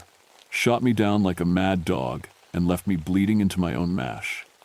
"I'm sorry," I said, and I meant it. That was wrong. They were wrong. 50 years I've been waiting for someone to say that. 50 years of anger, eating at me like acid. The air around us seemed to lighten slightly, and I noticed that Sandra had stopped swaying. She was looking around with confusion, like she was waking up from a dream. "But that don't change what you are," Zeke said, his voice hardening again. "You're still a federal agent. You're still one of them." "No," I said firmly. "I'm a McLeod. I'm family. And I'm going to make this right." I holstered my gun and took a step toward him. "Uncle Zeke, I swear on the family name that I'll resign from federal service. I'll make sure people know the truth about what happened to you. I'll see that you get a proper burial." "Pretty words," he said suspiciously. "But how do I know you mean them?" "Because I'm willing to drink with you." I reached for the bottle he'd offered me earlier. His eyes widened in surprise. "Boy, that'll kill you deader than Christmas." "Maybe. But if I'm going to be a McLeod, I need to drink McLeod moonshine. Just not here. Not like this. I want to drink it at your grave, with respect." For a long moment, we stared at each other. Then, slowly, Zeke began to smile. Not the terrible grin from before, but something almost human. "You got backbone, nephew. I'll give you that." He waved his hand. and the bottle in my grasp changed. Instead of glowing poison, it now held clear mountain water. "Drink," he said, "and remember your promise." I drank the water, and it was the sweetest thing I'd ever tasted. As I swallowed, I felt something change inside me, not death, but understanding. I could feel the weight of family history, the pain of injustice, and the responsibility of setting things right. "Thank you, Uncle Zeke." He nodded once, then began to fade like morning mist. "The boys will be fine," he said as he disappeared. "They just had a little too much to drink. But remember, nephew, a promise to the dead is a sacred thing. Break it, and I'll be waiting for you." The Model T Ford's engine coughed to life, and the faceless driver tipped his hat to me before driving off into the forest. Within moments, both the car and the still had vanished, leaving only the natural clearing and the sound of normal creek water. Sandra shook her head and looked around in confusion. "Dan, what happened? I feel like I just woke up from the strangest dream." "We found the missing agents," I said, helping her to her feet. "They're going to be okay, but we need to get them to a hospital." The official report said that the 3 missing agents had been drugged by persons unknown and left in the forest. They recovered fully, though none of them could remember exactly what had happened. They all resigned from federal service within 6 months. Sandra put in her transfer request a week after the incident. She said she wanted to work somewhere with better cell phone coverage. As for me, I kept my promise to Uncle Zeke. I resigned from the Park Service and took a job as a historical interpreter for the Cherokee National Forest. I spent months researching what really happened in 1925, and I found the truth in old newspaper files and federal records. Ezekiel McLeod had been a respected member of his community, known for helping sick children and injured workers with his homemade medicines. When federal agents raided his operation, local witnesses said he tried to surrender peacefully. But the agents were nervous, trigger-happy, and they shot him down without cause. The official report claimed he'd been armed and resisting arrest, but the witnesses told a different story. I made sure that story got told. I wrote articles for historical journals, gave presentations to local schools, and worked with the Cherokee Nation to put up a memorial marker near Crying Creek. The marker reads, "In memory of Ezekiel McLeod, 1890 to 1925. Mountain healer and victim of injustice. May he finally rest in peace." I also found Uncle Zeke's grave in an old family cemetery, overgrown with weeds and forgotten by time. I cleaned it up, planted mountain laurel around the headstone, and yes, I left a bottle of store-bought moonshine as an offering. But the strangest thing happened about a year later. I was leading a group of tourists on a nature walk when we passed near Crying Creek. A little girl in the group stopped and sniffed the air. "Mister," she said, tugging on my shirt, "why does the creek smell like my granddaddy's special medicine?" I knelt down and smelled the water. It was clear and clean, just like it should be. But for just a moment, just the barest hint, I caught a whiff of corn mash and copper tubing. "That's just the smell of mountain springs, sweetie," I told her. "Nothing to worry about." But as we walked away, I heard something that made me smile. Faint and far away, like an old radio playing in the distance, came the sound of 1,920 seconds music drifting through the trees. Uncle Zeke was still there, still making his medicine for those who needed it. But now he was at peace, and the federal agents who came through these mountains were safe from his anger. I learned something important in that valley. Some family businesses never really die, they just change hands. And sometimes, the dead don't want revenge as much as they want respect. If you ever find yourself hiking in the Cherokee National Forest, near a place called Crying Creek, and you smell something that reminds you of corn liquor on the wind, just remember what I learned. Respect the mountain ways, even the illegal ones. The dead have long memories, but they also have room for forgiveness. Just don't accept any drinks from strangers in old-fashioned clothes. That moonshine isn't meant for the living.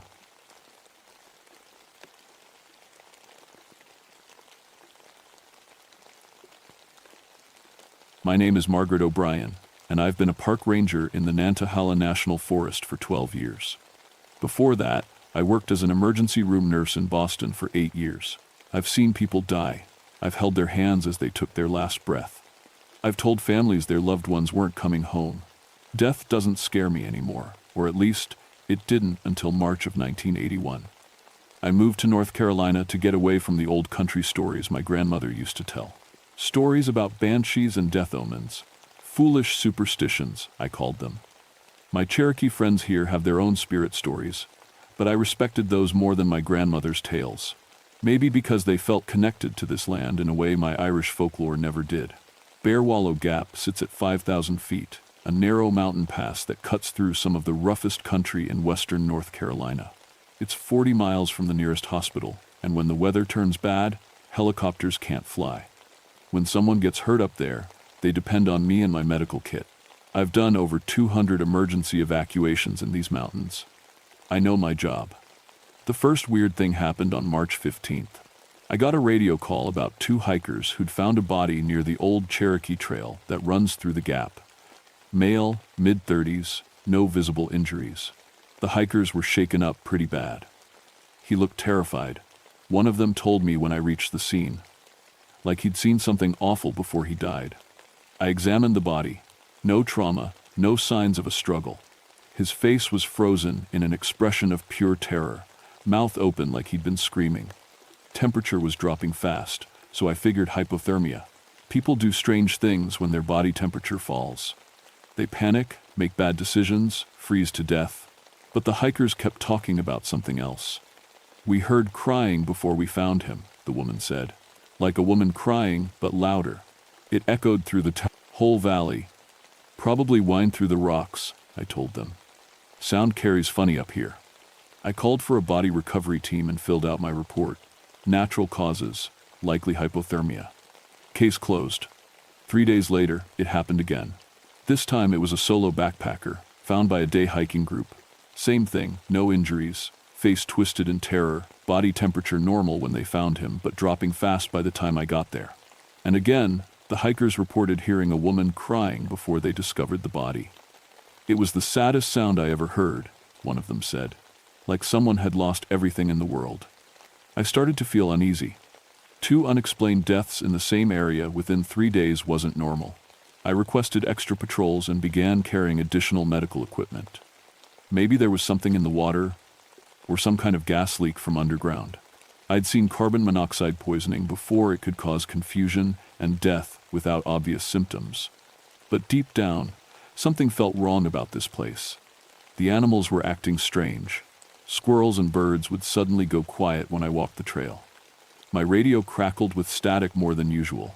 The temperature would drop 20 degrees in minutes, then warm back up just as fast. And sometimes, when the wind was still, I could swear I heard something that sounded like distant crying. On March 22nd, everything changed. I was working with Dr. Patricia Swanson, a wilderness medicine specialist who'd come up from Asheville to help investigate the deaths. We'd spent the morning taking air and water samples, looking for any environmental cause. Patricia was smart, logical, and didn't believe in anything she couldn't measure with instruments. We were heading back to the ranger station when my radio squawked. "Margaret, we've got another one," came the voice of Jim Rodriguez, one of my fellow rangers. Same area, same circumstances, but this time, his voice trailed off. "What is it, Jim?" This time we heard it too, the crying. "And Margaret, it's getting louder." Patricia and I looked at each other. She grabbed her medical kit, and we headed up the trail at a fast jog. The temperature started dropping as soon as we entered the gap. By the time we reached the scene, our breath was making clouds in the air. The victim was a young woman, maybe 25, wearing proper hiking gear. She was lying on her back with her arms spread wide, like she'd been trying to defend herself from something coming from above. Her eyes were wide open, staring at the sky in absolute terror. "No pulse," Patricia said after checking her vitals. "Body's still warm, she hasn't been dead long." That's when we heard it. It started low, like wind through pine trees. Then it grew louder, clearer. It was definitely a woman's voice, crying in a way that made my chest hurt, not just sad, heartbroken. Devastated. Like the sound of a mother who'd lost her child. "What the hell is that?" Patricia whispered. The crying was coming from further up the trail, deeper into the gap. It echoed off the rock walls, making it impossible to tell exactly where it was coming from. But it was getting closer. "We need to get out of here," I said. "Now." Patricia started to argue. But then the temperature dropped another 10 degrees in seconds. Frost began forming on the pine needles around us. In March, in North Carolina, we grabbed our gear and started back down the trail, but the crying followed us. It stayed just behind us, like someone walking in our footsteps. Every time I looked back, there was nothing there. But the sound never stopped. Halfway down the mountain, Patricia stumbled and fell. When I helped her up, her face was white as snow. "Margaret," she said, her voice shaking. "I saw something, a woman in gray walking behind us. She had long silver hair and—" Patricia swallowed hard. She was crying. Tears of blood. I looked back up the trail. Nothing. Just trees and shadows and the sound of that awful crying getting fainter as we put distance between us and the gap. We made it back to the station, but Patricia left that same afternoon. She never filed an official report about what she saw. 3 days later, I got a letter from her saying she'd taken a job in Florida and wouldn't be coming back to North Carolina. I was on my own. That night, I called my grandmother in Boston. She was 87 and still sharp as a tack. "Grandmother, tell me about banshees again. The real stories, not the fairy tale versions." There was a long pause on the other end of the line. "Margaret Rose O'Brien," she said finally, using my full name like she did when I was in trouble. "What have you encountered?" I told her everything. The deaths, the crying, the woman Patricia saw. "Ah, child," she said, and I could hear the sadness in her voice. "The Keening woman has found you. She follows the bloodline, you see. She always finds us in the end." "What bloodline? What are you talking about?" "The O'Brien line carries the site, Margaret. We're bound to her, and she to us. She doesn't bring death, she warns of it. But sometimes, when the death is meant for family—" The line went quiet. "Grandmother? Sometimes she tries to take us instead." After my grandmother's words, I couldn't stop thinking about death. Not just the 3 bodies I'd found, but every death I'd ever witnessed. In the ER, in the mountains, anywhere. Had there been signs I'd missed? Sounds I'd ignored? I started researching the history of Bear Wallow Gap. What I found made my blood run cold. The area had seen dozens of unexplained deaths over the past century. All of them people with Irish or Scottish last names. All of them found with no injuries but expressions of absolute terror. And going back to the 1800s, witnesses reported hearing a woman crying before each body was discovered. I also learned that Bear Wallow Gap was part of the old Cherokee Trail of Tears route. Thousands had died walking through these mountains in 1838, forced from their homes by the government. Many of the Irish settlers who moved in afterward died 2 harsh winters, accidents, disease. The gap was soaked in death and sorrow. Mary Stonecrow, an elderly Cherokee woman who lived near the forest, agreed to meet with me. She'd heard about the recent deaths and wasn't surprised when I told her what I'd experienced. "Cherokee spirits and Irish spirits," she said, shaking her head. "They don't usually mix, but pain calls to pain. The crying woman has been walking these mountains for a long time. My grandmother saw her during the removal. She cried for our people then too. How do I stop her?" Mary looked at me with eyes that had seen too much. "You don't stop a force of nature, child. You learn to live with it, or you let it take you." That night, I dreamed of my great-great-grandmother, Moira O'Brien, who died during the potato famine in Ireland. In the dream, she was walking through Bear Wallow Gap, crying for all the dead she couldn't save. When she turned to look at me, her eyes were silver and tears of blood ran down her cheeks. I woke up to the sound of crying outside my cabin. I grabbed my flashlight and my service pistol, though I wasn't sure what good bullets would do against a spirit. The crying was coming from the forest behind my house, getting louder and more desperate. I followed the sound for half a mile before I found her. She was standing in a clearing where the moonlight could reach her. Tall, maybe 7 feet, with long silver hair that moved like it was underwater. Her dress was gray and seemed to be made of mist. When she turned to face me, I saw her eyes were like looking into deep wells, and blood ran from them like red tears. She opened her mouth, and the most heartbroken sound I'd ever heard came out. It wasn't just crying, it was keening, the ancient Irish death wail that women used to sing at funerals. But this was keening for every death that had ever happened in these mountains, all at once. The sound hit me like a physical force. I fell to my knees, and suddenly I could see them all, the dead. Cherokee families dying on the trail, Irish settlers freezing in their cabins, hikers falling from cliffs, hunters lost in blizzards. Every person who'd ever died in these mountains was standing around me in the clearing, and the banshee was crying for all of them. But she was looking directly at me. "No," I whispered. "I'm not ready." She stepped closer, and I felt the cold start to seep into my bones. Not weather cold, death cold, the kind of cold that comes when your heart stops beating. I tried to run, but my legs wouldn't work. She reached out one pale hand toward my face, and I knew that if she touched me, I'd join all those other spirits standing in the clearing. That's when I remembered my grandmother's words. "She doesn't bring death, she warns of it." "Who?"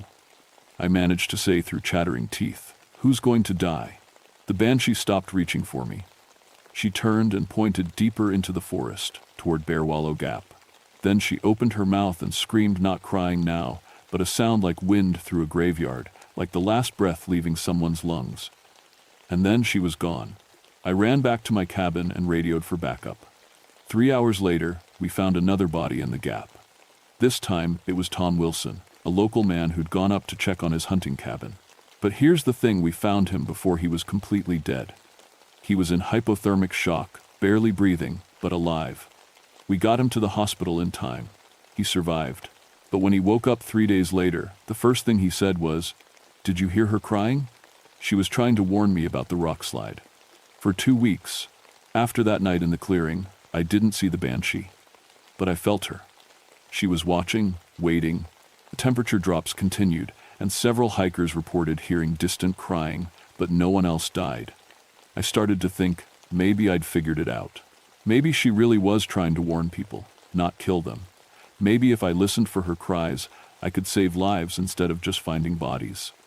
I was wrong. On April 8th, she came for me.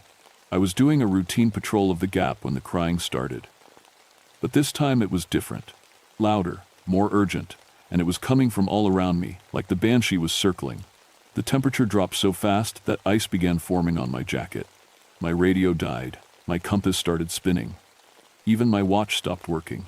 Then I saw her, standing right in the middle of the trail ahead of me. She looked the same as before, tall, gray, beautiful, in a terrible way. But now her silver hair was whipping around her like she was in a windstorm, and when she opened her mouth, the keening that came out was so loud it made my ears bleed. She was keening for me. "Margaret Rose O'Brien," she said, and her voice sounded like wind through broken glass. "You carry the sight. You carry the burden. Come with me." She started walking toward me, and with each step, I felt my life force being pulled out of my body. My vision started to gray around the edges. My heart slowed down. The cold wasn't just around me anymore, it was inside me, freezing my blood in my veins. "Your family has served me for centuries," she continued. "Your grandmother saw me, her grandmother before her. Now it's your turn to join the keening, to warn the living of what comes for them." I could barely speak, but I managed to whisper, "I won't leave my post. These mountains need a ranger." She stopped walking and tilted her head like she was considering this. "Then serve both," she said. "Warn the living of death, and I will let you live. But know this, you'll see every death before it happens. You'll carry the weight of every soul that passes through these mountains. And when your time comes, you'll join me in the keening." The cold receded slightly. I could breathe again. "Do you accept?" I thought about all the people I could save, all the families who wouldn't have to lose someone if I could warn them in time. The banshee wasn't evil, she was just doing her job, same as me, protecting people in the only way she knew how. I accept. She nodded once, and then she was gone. But something had changed inside me. I could feel it, a new sense, like gaining a sixth finger or growing a third eye.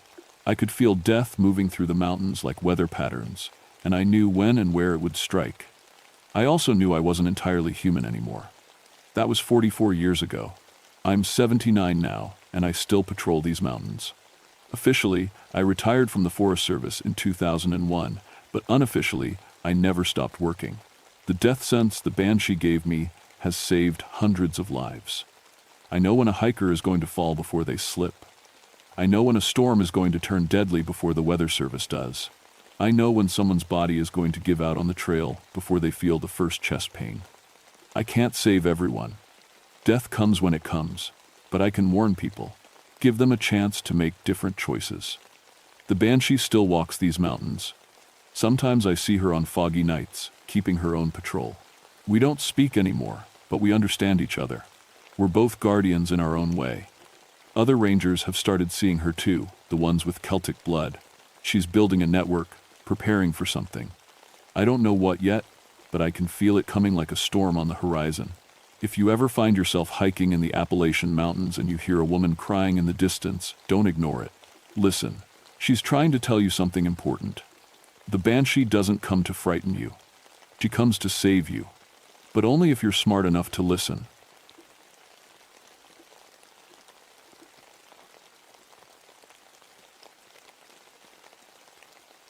My name is Joshua Ironbear, and for 20 years I tracked predators in these mountains. 20 years of dealing with black bears, coyotes, and the occasional mountain lion. I thought I knew every dangerous thing that walked through Jefferson National Forest. I was wrong. People always ask me about my last name. Half Cherokee, half German, I won two half. My grandfather used to say our family was built to survive in these hills. The Cherokee side taught me to read tracks and signs. The German side made me stubborn enough to chase down any predator that threatened livestock. After 2 tours in Vietnam tracking enemy movements, these Virginia mountains felt peaceful. Even the biggest black bear seemed manageable compared to what I'd seen overseas. I had my procedures, my equipment, my 20 years of experience. I was the guy they called when something big and dangerous needed handling. That December morning in 1978 started like any other call. Bill Morrison, who ran cattle up on Thunder Ridge, was on the radio before dawn. "Josh, you need to get up here. Something got into my herd last night." I loaded my truck with the usual gear, tranquilizer gun, tracking equipment, camera for documenting damage. The weather report called for snow, but nothing too serious. Just another day dealing with a hungry bear that wandered too close to easy meat. The drive up Thunder Ridge took me through country I knew like my own backyard. Dense spruce forests, rocky outcrops, peaks that touched the clouds. This was Cherokee land once, and you could still feel the old stories in the wind. My grandmother used to tell tales about creatures that protected these mountains. Shapeshifters, guardians, things that punished those who took too much from the land. Just stories, I always figured. The kind of tales old people tell to keep children from wandering too far into the woods. When I reached Bill's ranch, the silence hit me first. No birds singing, no squirrels chattering in the trees. Even the wind seemed to be holding its breath. In 20 years of tracking, I'd learned to trust these small signs. When nature goes quiet, something's wrong. Bill met me at his truck, and I could see the fear in his eyes. This was a man who'd faced down charging bulls without flinching, but his hands were shaking as he lit his cigarette. "It's not like anything I've seen, Josh. 30 head of cattle, all dead. All in one night." We walked toward the pasture, and the smell hit me, that heavy, sweet stench of death. But underneath it was something else. Something wild and musky, like a bear, but stronger. Much stronger. The cattle were scattered across the field like toys thrown by an angry child. But these weren't random kills. Each animal had been taken down with precision. Massive claw marks across their throats, clean breaks to their necks. Whatever did this knew exactly how to kill quickly and efficiently. "Bear?" Bill asked, though his voice said he already knew better. I knelt next to the nearest carcass and studied the wounds. The claw marks were deeper than any bear I'd seen. Wider, too. I pulled out my measuring tape and felt my stomach drop. 4 parallel grooves, each one 6 inches long and 2 inches deep. No black bear in Virginia had claws that size. That's when I saw the first track. Pressed deep into the muddy ground next to the dead cow was a footprint unlike anything in my field guides. 18 inches long, with 5 distinct toes ending in massive claws. But the shape was wrong, too narrow for a bear. The heel print looked almost human. I set up my camera and started documenting everything, following the tracks as they led away from the pasture. They headed straight up the mountain, toward the old-growth forest, where few people ever went. Each print was perfectly preserved in the soft earth, showing details that made my skin crawl. Whatever made these tracks walked on 2 legs. Bill followed me as I worked, chain-smoking and jumping at every sound. "What you thinking, Josh? Some kind of escaped zoo animal?" I wanted to give him an answer that made sense. A rogue bear. A pack of feral dogs. Even a hoax seemed more likely than what the evidence was showing me. I'm not sure yet, I told him, but I'm going to find out. The snow started falling as I finished my documentation. Big, wet flakes that stuck to everything and made the world feel smaller, more isolated. By the time I packed up my equipment, the wind was picking up too. Storm's coming in fast, Bill said, squinting at the dark clouds rolling over the peaks. Radio says it might dump 2 feet before it's done. I looked at the tracks leading up into the forest, already starting to fill with snow. Whatever made them was up there somewhere, and soon the weather would wash away any chance of following the trail. I'm going to take a quick look before this gets worse, I said. Bill grabbed my arm. Josh, don't. Not alone, not with that thing up there. But I'd spent 20 years tracking dangerous animals, and I'd never backed down from a challenge. How dangerous could one confused creature be? As I walked toward the tree line, following those impossible tracks, I felt something I hadn't experienced since Vietnam. The feeling of being watched, hunted. I stopped and looked back at Bill, standing small and frightened next to his truck. The snow was falling harder now, and the world was disappearing into white silence. That's when I heard it for the first time. A sound that started as a low growl but ended almost like a chuckle, like something big and intelligent was laughing at the joke I didn't understand yet. The joke was on me. I thought I was the hunter. The tracks led me deep into old-growth forest, where the spruce trees grew so thick they blocked out most of the sky. Snow fell in fat, silent flakes, and my breath came out in white puffs. I'd been following the trail for an hour, and the prints were getting clearer, not fainter. Whatever made them was heavy, really heavy. Each track pressed deep into the forest floor, and I could see where massive claws had gouged bark from trees 8 feet off the ground. No bear could reach that high standing on 2 legs. My radio crackled with static. I tried calling back to headquarters, but the storm was interfering with transmission. Just broken voices and electronic noise. I was on my own up here, following something that shouldn't exist. The trees started thinning out as I climbed higher, and that's when I found the second kill site. A deer hung from a low branch, gutted and arranged in a way that made my blood run cold. The animal had been cleaned with surgical precision, its organs removed and placed in a perfect circle around the base of the tree. This wasn't feeding behavior. This was ritual. I took pictures with shaking hands. In all my years tracking predators, I'd never seen anything like this. Bears didn't perform ceremonies with their kills. Bears didn't think symbolically, but something did. The wind picked up, carrying that musky scent again, and I heard something moving in the trees ahead. Heavy footsteps crunching through snow. Deliberate, measured, like something was walking upright on 2 legs. I pulled out my tranquilizer gun and checked the load. 1 dart filled with enough sedative to drop a 400-pound black bear. It would have to be enough. The footsteps stopped. The forest went completely silent. No wind, no snow falling from branches. Even my own breathing seemed too loud. I stood perfectly still, listening, waiting. That's when I saw it. Just a glimpse through the trees, something massive and dark moving between the trunks. Too tall to be a bear. Too broad to be human. For just a second, I caught sight of a silhouette that looked like a nightmare hybrid of both. Then it was gone. I followed as fast as I could, crashing through underbrush and sliding on snow-covered rocks. But whatever it was moved through the forest like smoke. No sound, no broken branches, just those deep tracks in the snow leading higher up the mountain. My radio squawked again, and this time I caught a few clear words. Severe weather warning. Roads closed. Emergency shelter. The storm was getting worse. I needed to head back before I got trapped up here. But those tracks were calling to me, leading me deeper into country where few people ever went. Country where old Cherokee stories said things lived that weren't quite animal and weren't quite human.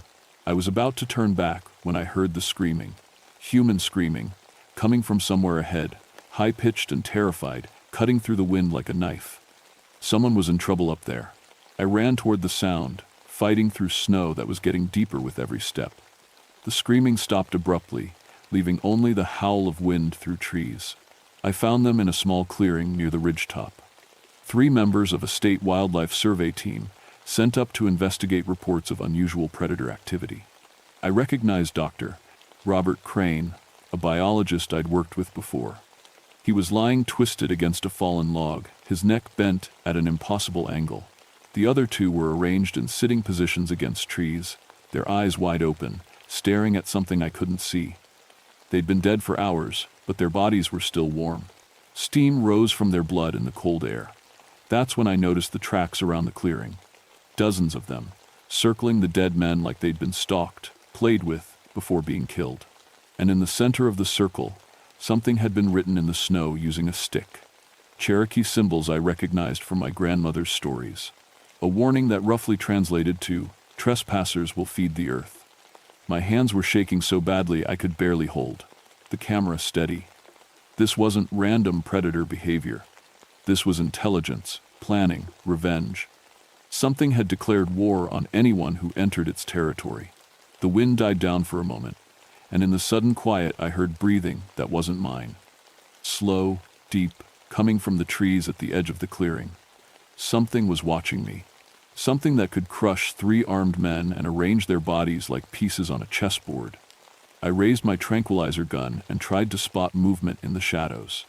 "I know you're there," I called out. "I'm not here to hurt you, I just want to understand." The breathing stopped. Then I heard something that nearly made me drop my weapon. A sound that started as a growl but shaped itself into words. English words, spoken in a voice like rocks grinding together. Understanding comes through suffering. Whatever was out there could speak, could think, could choose its victims and play with them before it killed.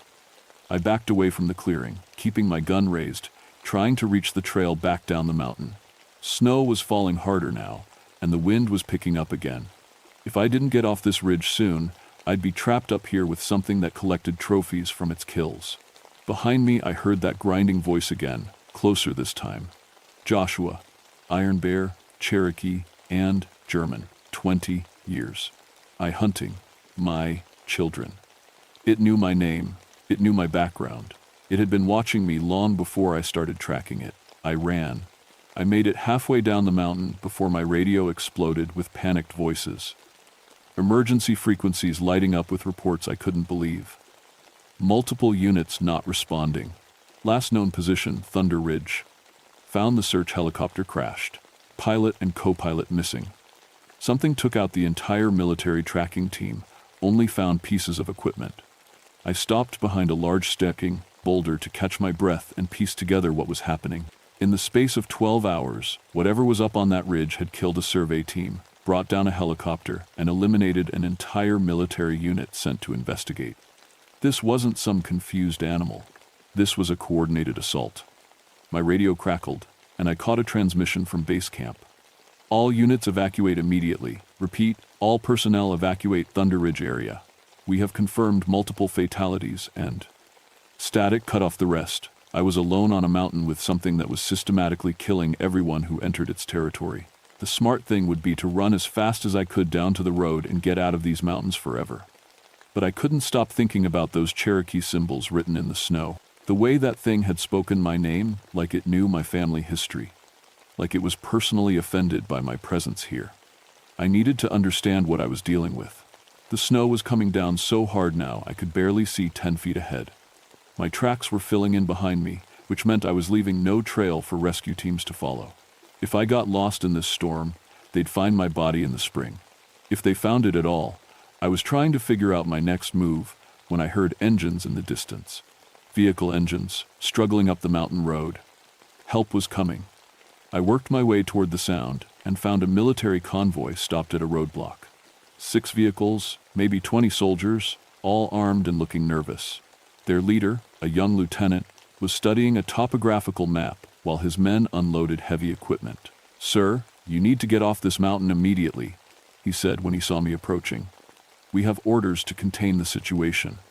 "What situation?" I asked. "What do you think you're dealing with up there?" He looked at me like I was crazy. "Rogue predator of unknown species. Possibly escaped from a noted to me. Private collection. We have authorization to use lethal force." I wanted to laugh. These soldiers had no idea what they were walking into. They thought they could solve this problem with guns and military tactics. "Lieutenant, I've been tracking whatever's up there. It's not what you think, it's intelligent, It speaks English. It knows things about people it shouldn't know. Sir, you're suffering from exposure and shock. We'll have you evacuated as soon as we secure the area. There was no point arguing with him.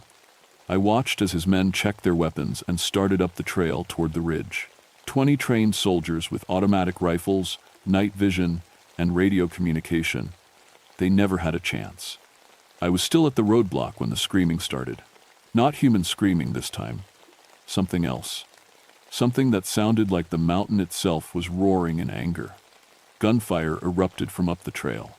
Automatic weapons firing in long bursts, then shorter bursts, then single shots, then silence. The lieutenant grabbed his radio. Alpha Team, report. Alpha Team, do you copy? Static. Bravo Team, what's your status up there? More static. Within minutes, every radio channel was dead.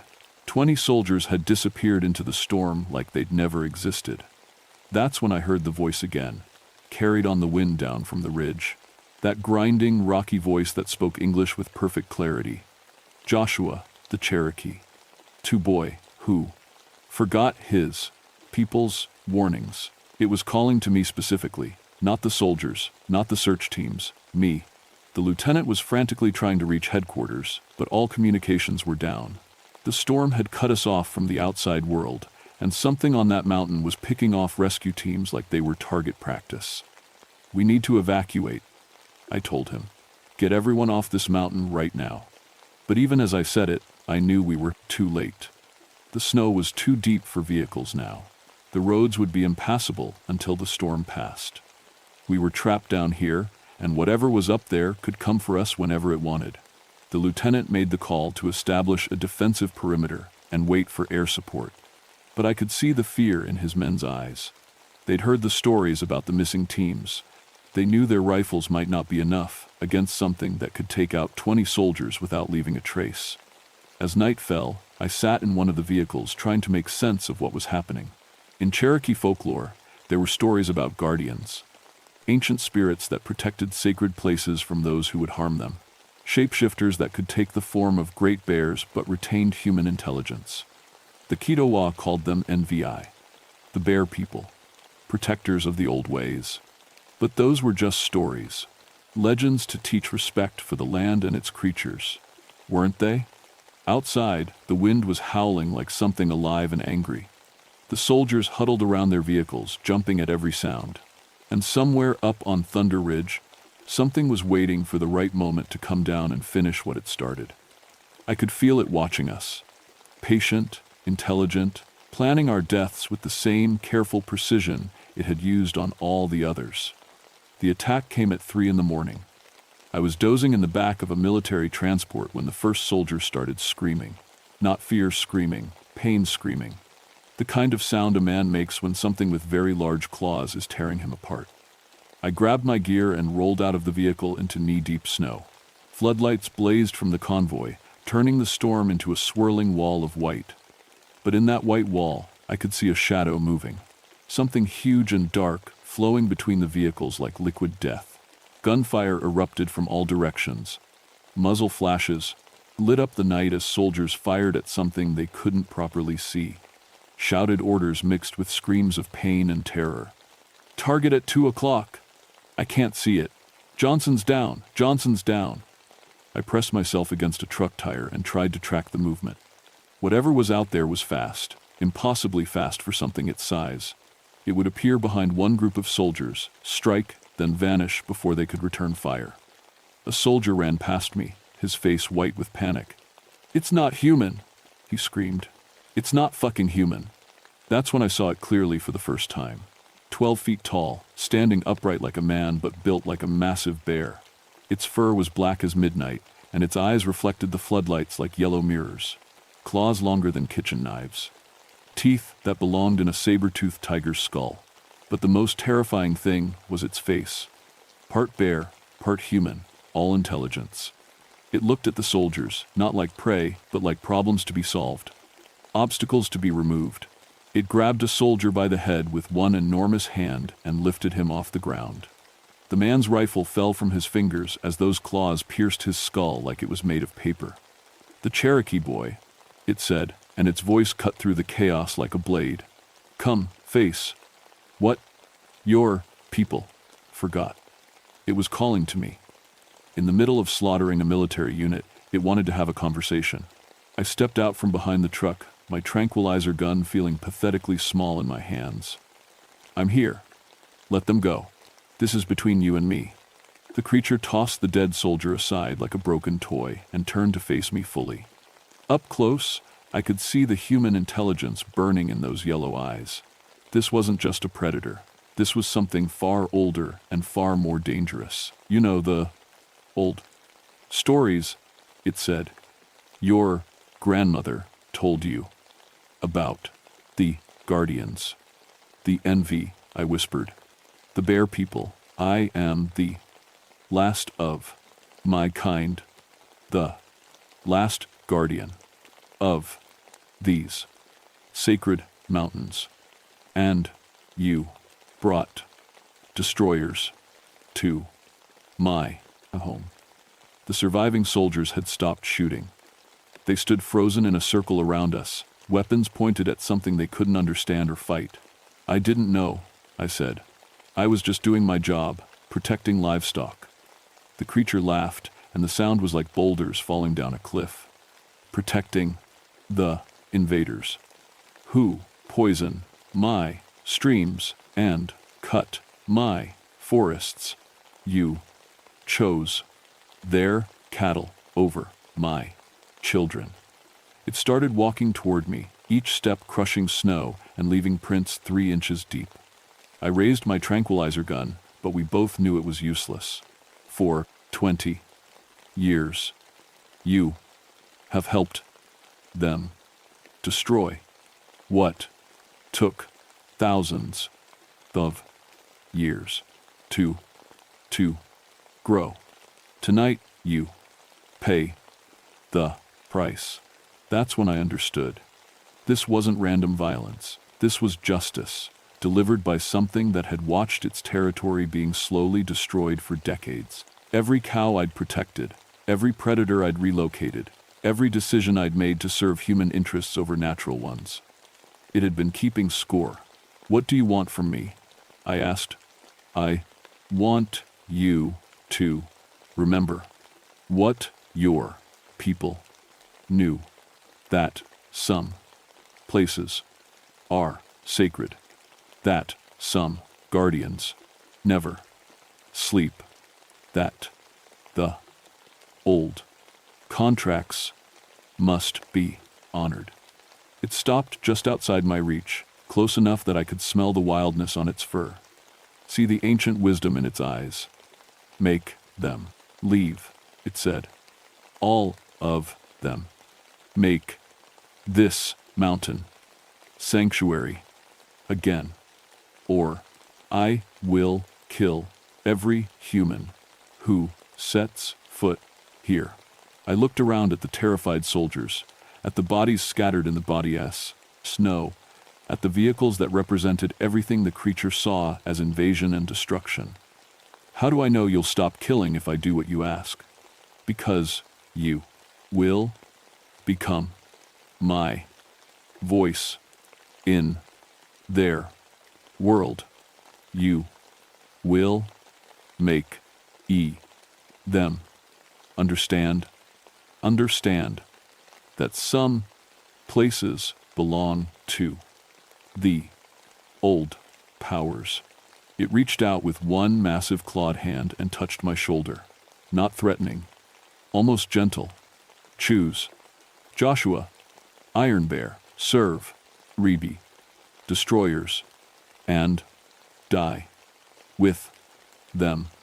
Or remember your Cherokee blood and help me save what remains. I thought about my grandmother's stories, about the responsibility that came with knowing the old ways, about 20 years of putting human convenience above natural balance. I lowered my gun. I'll do it, I said. I'll make them understand. The creature nodded once, then looked up at the storm clouds gathering around the peak. Then, you will is live, too. See. To see the morning. But, remember, Cherokee, boy, I will be watching. Always watching. It turned and walked back toward the tree line, melting into the shadows between the spruces. Within seconds, it was gone, leaving only those impossible tracks in the snow. The surviving soldiers stared at me like I'd lost my mind. Maybe I had, but I knew what I had to do. The storm passed by dawn, leaving Thunder Ridge buried under 3 feet of snow. When the rescue helicopters finally arrived, they found 12 dead soldiers, destroyed equipment, and 1 park ranger with a story nobody wanted to believe. The official report called it a predator attack by an unknown large carnivore, possibly a hybrid bear species. The military classified most of the details and quietly established Thunder Ridge as a protected ecological research zone, which meant no hunting, no logging, no development, and very limited human access. I didn't fight their version of events. I just made sure the protection orders were real and permanent. That was 43 years ago. I'm 91 now, and I've spent every day since that night making sure the mountain stays protected. I became an environmental activist, a lobbyist for wilderness preservation, a voice for the voiceless. People think I'm just an old ranger who found religion late in life. They don't know about the real reason Thunder Ridge remains untouched. But I know. And more importantly, it knows. I still go up there sometimes, when my old bones can handle the climb. Not to the ridgetop, I'm not welcome there, but to the lower slopes, where I can leave offerings of tobacco and sage, where I can show proper respect to the guardian that spared my life. Sometimes, when the wind is right, I catch a whiff of that wild, musky scent. Sometimes I find tracks in the mud that are too big and too human-shaped to belong to any bear in the books. Then Vi is still up there, still watching, still protecting. And I'm not the only one who knows about guardians anymore. Over the past decade, I've gotten calls from rangers and biologists all over Appalachia. Stories that sound too familiar, cattle killings that show impossible precision, tracks that don't match any known species, ancient burial sites where the trees have started growing in perfect circles. The old powers are waking up. After centuries of sleep, the guardians are responding to what we've done to their sacred places. Strip mining, clear cutting, mountaintop removal, pollution that turns streams acidic and kills everything downstream. They're angry, and they're done being patient. Last month, a mining operation in West Virginia shut down after their entire crew of 40 men vanished overnight. The official story blamed a methane explosion, but the rescue teams found no bodies. Just strange tracks leading away from the site and symbols carved into trees that old Cherokee like me recognize as warnings.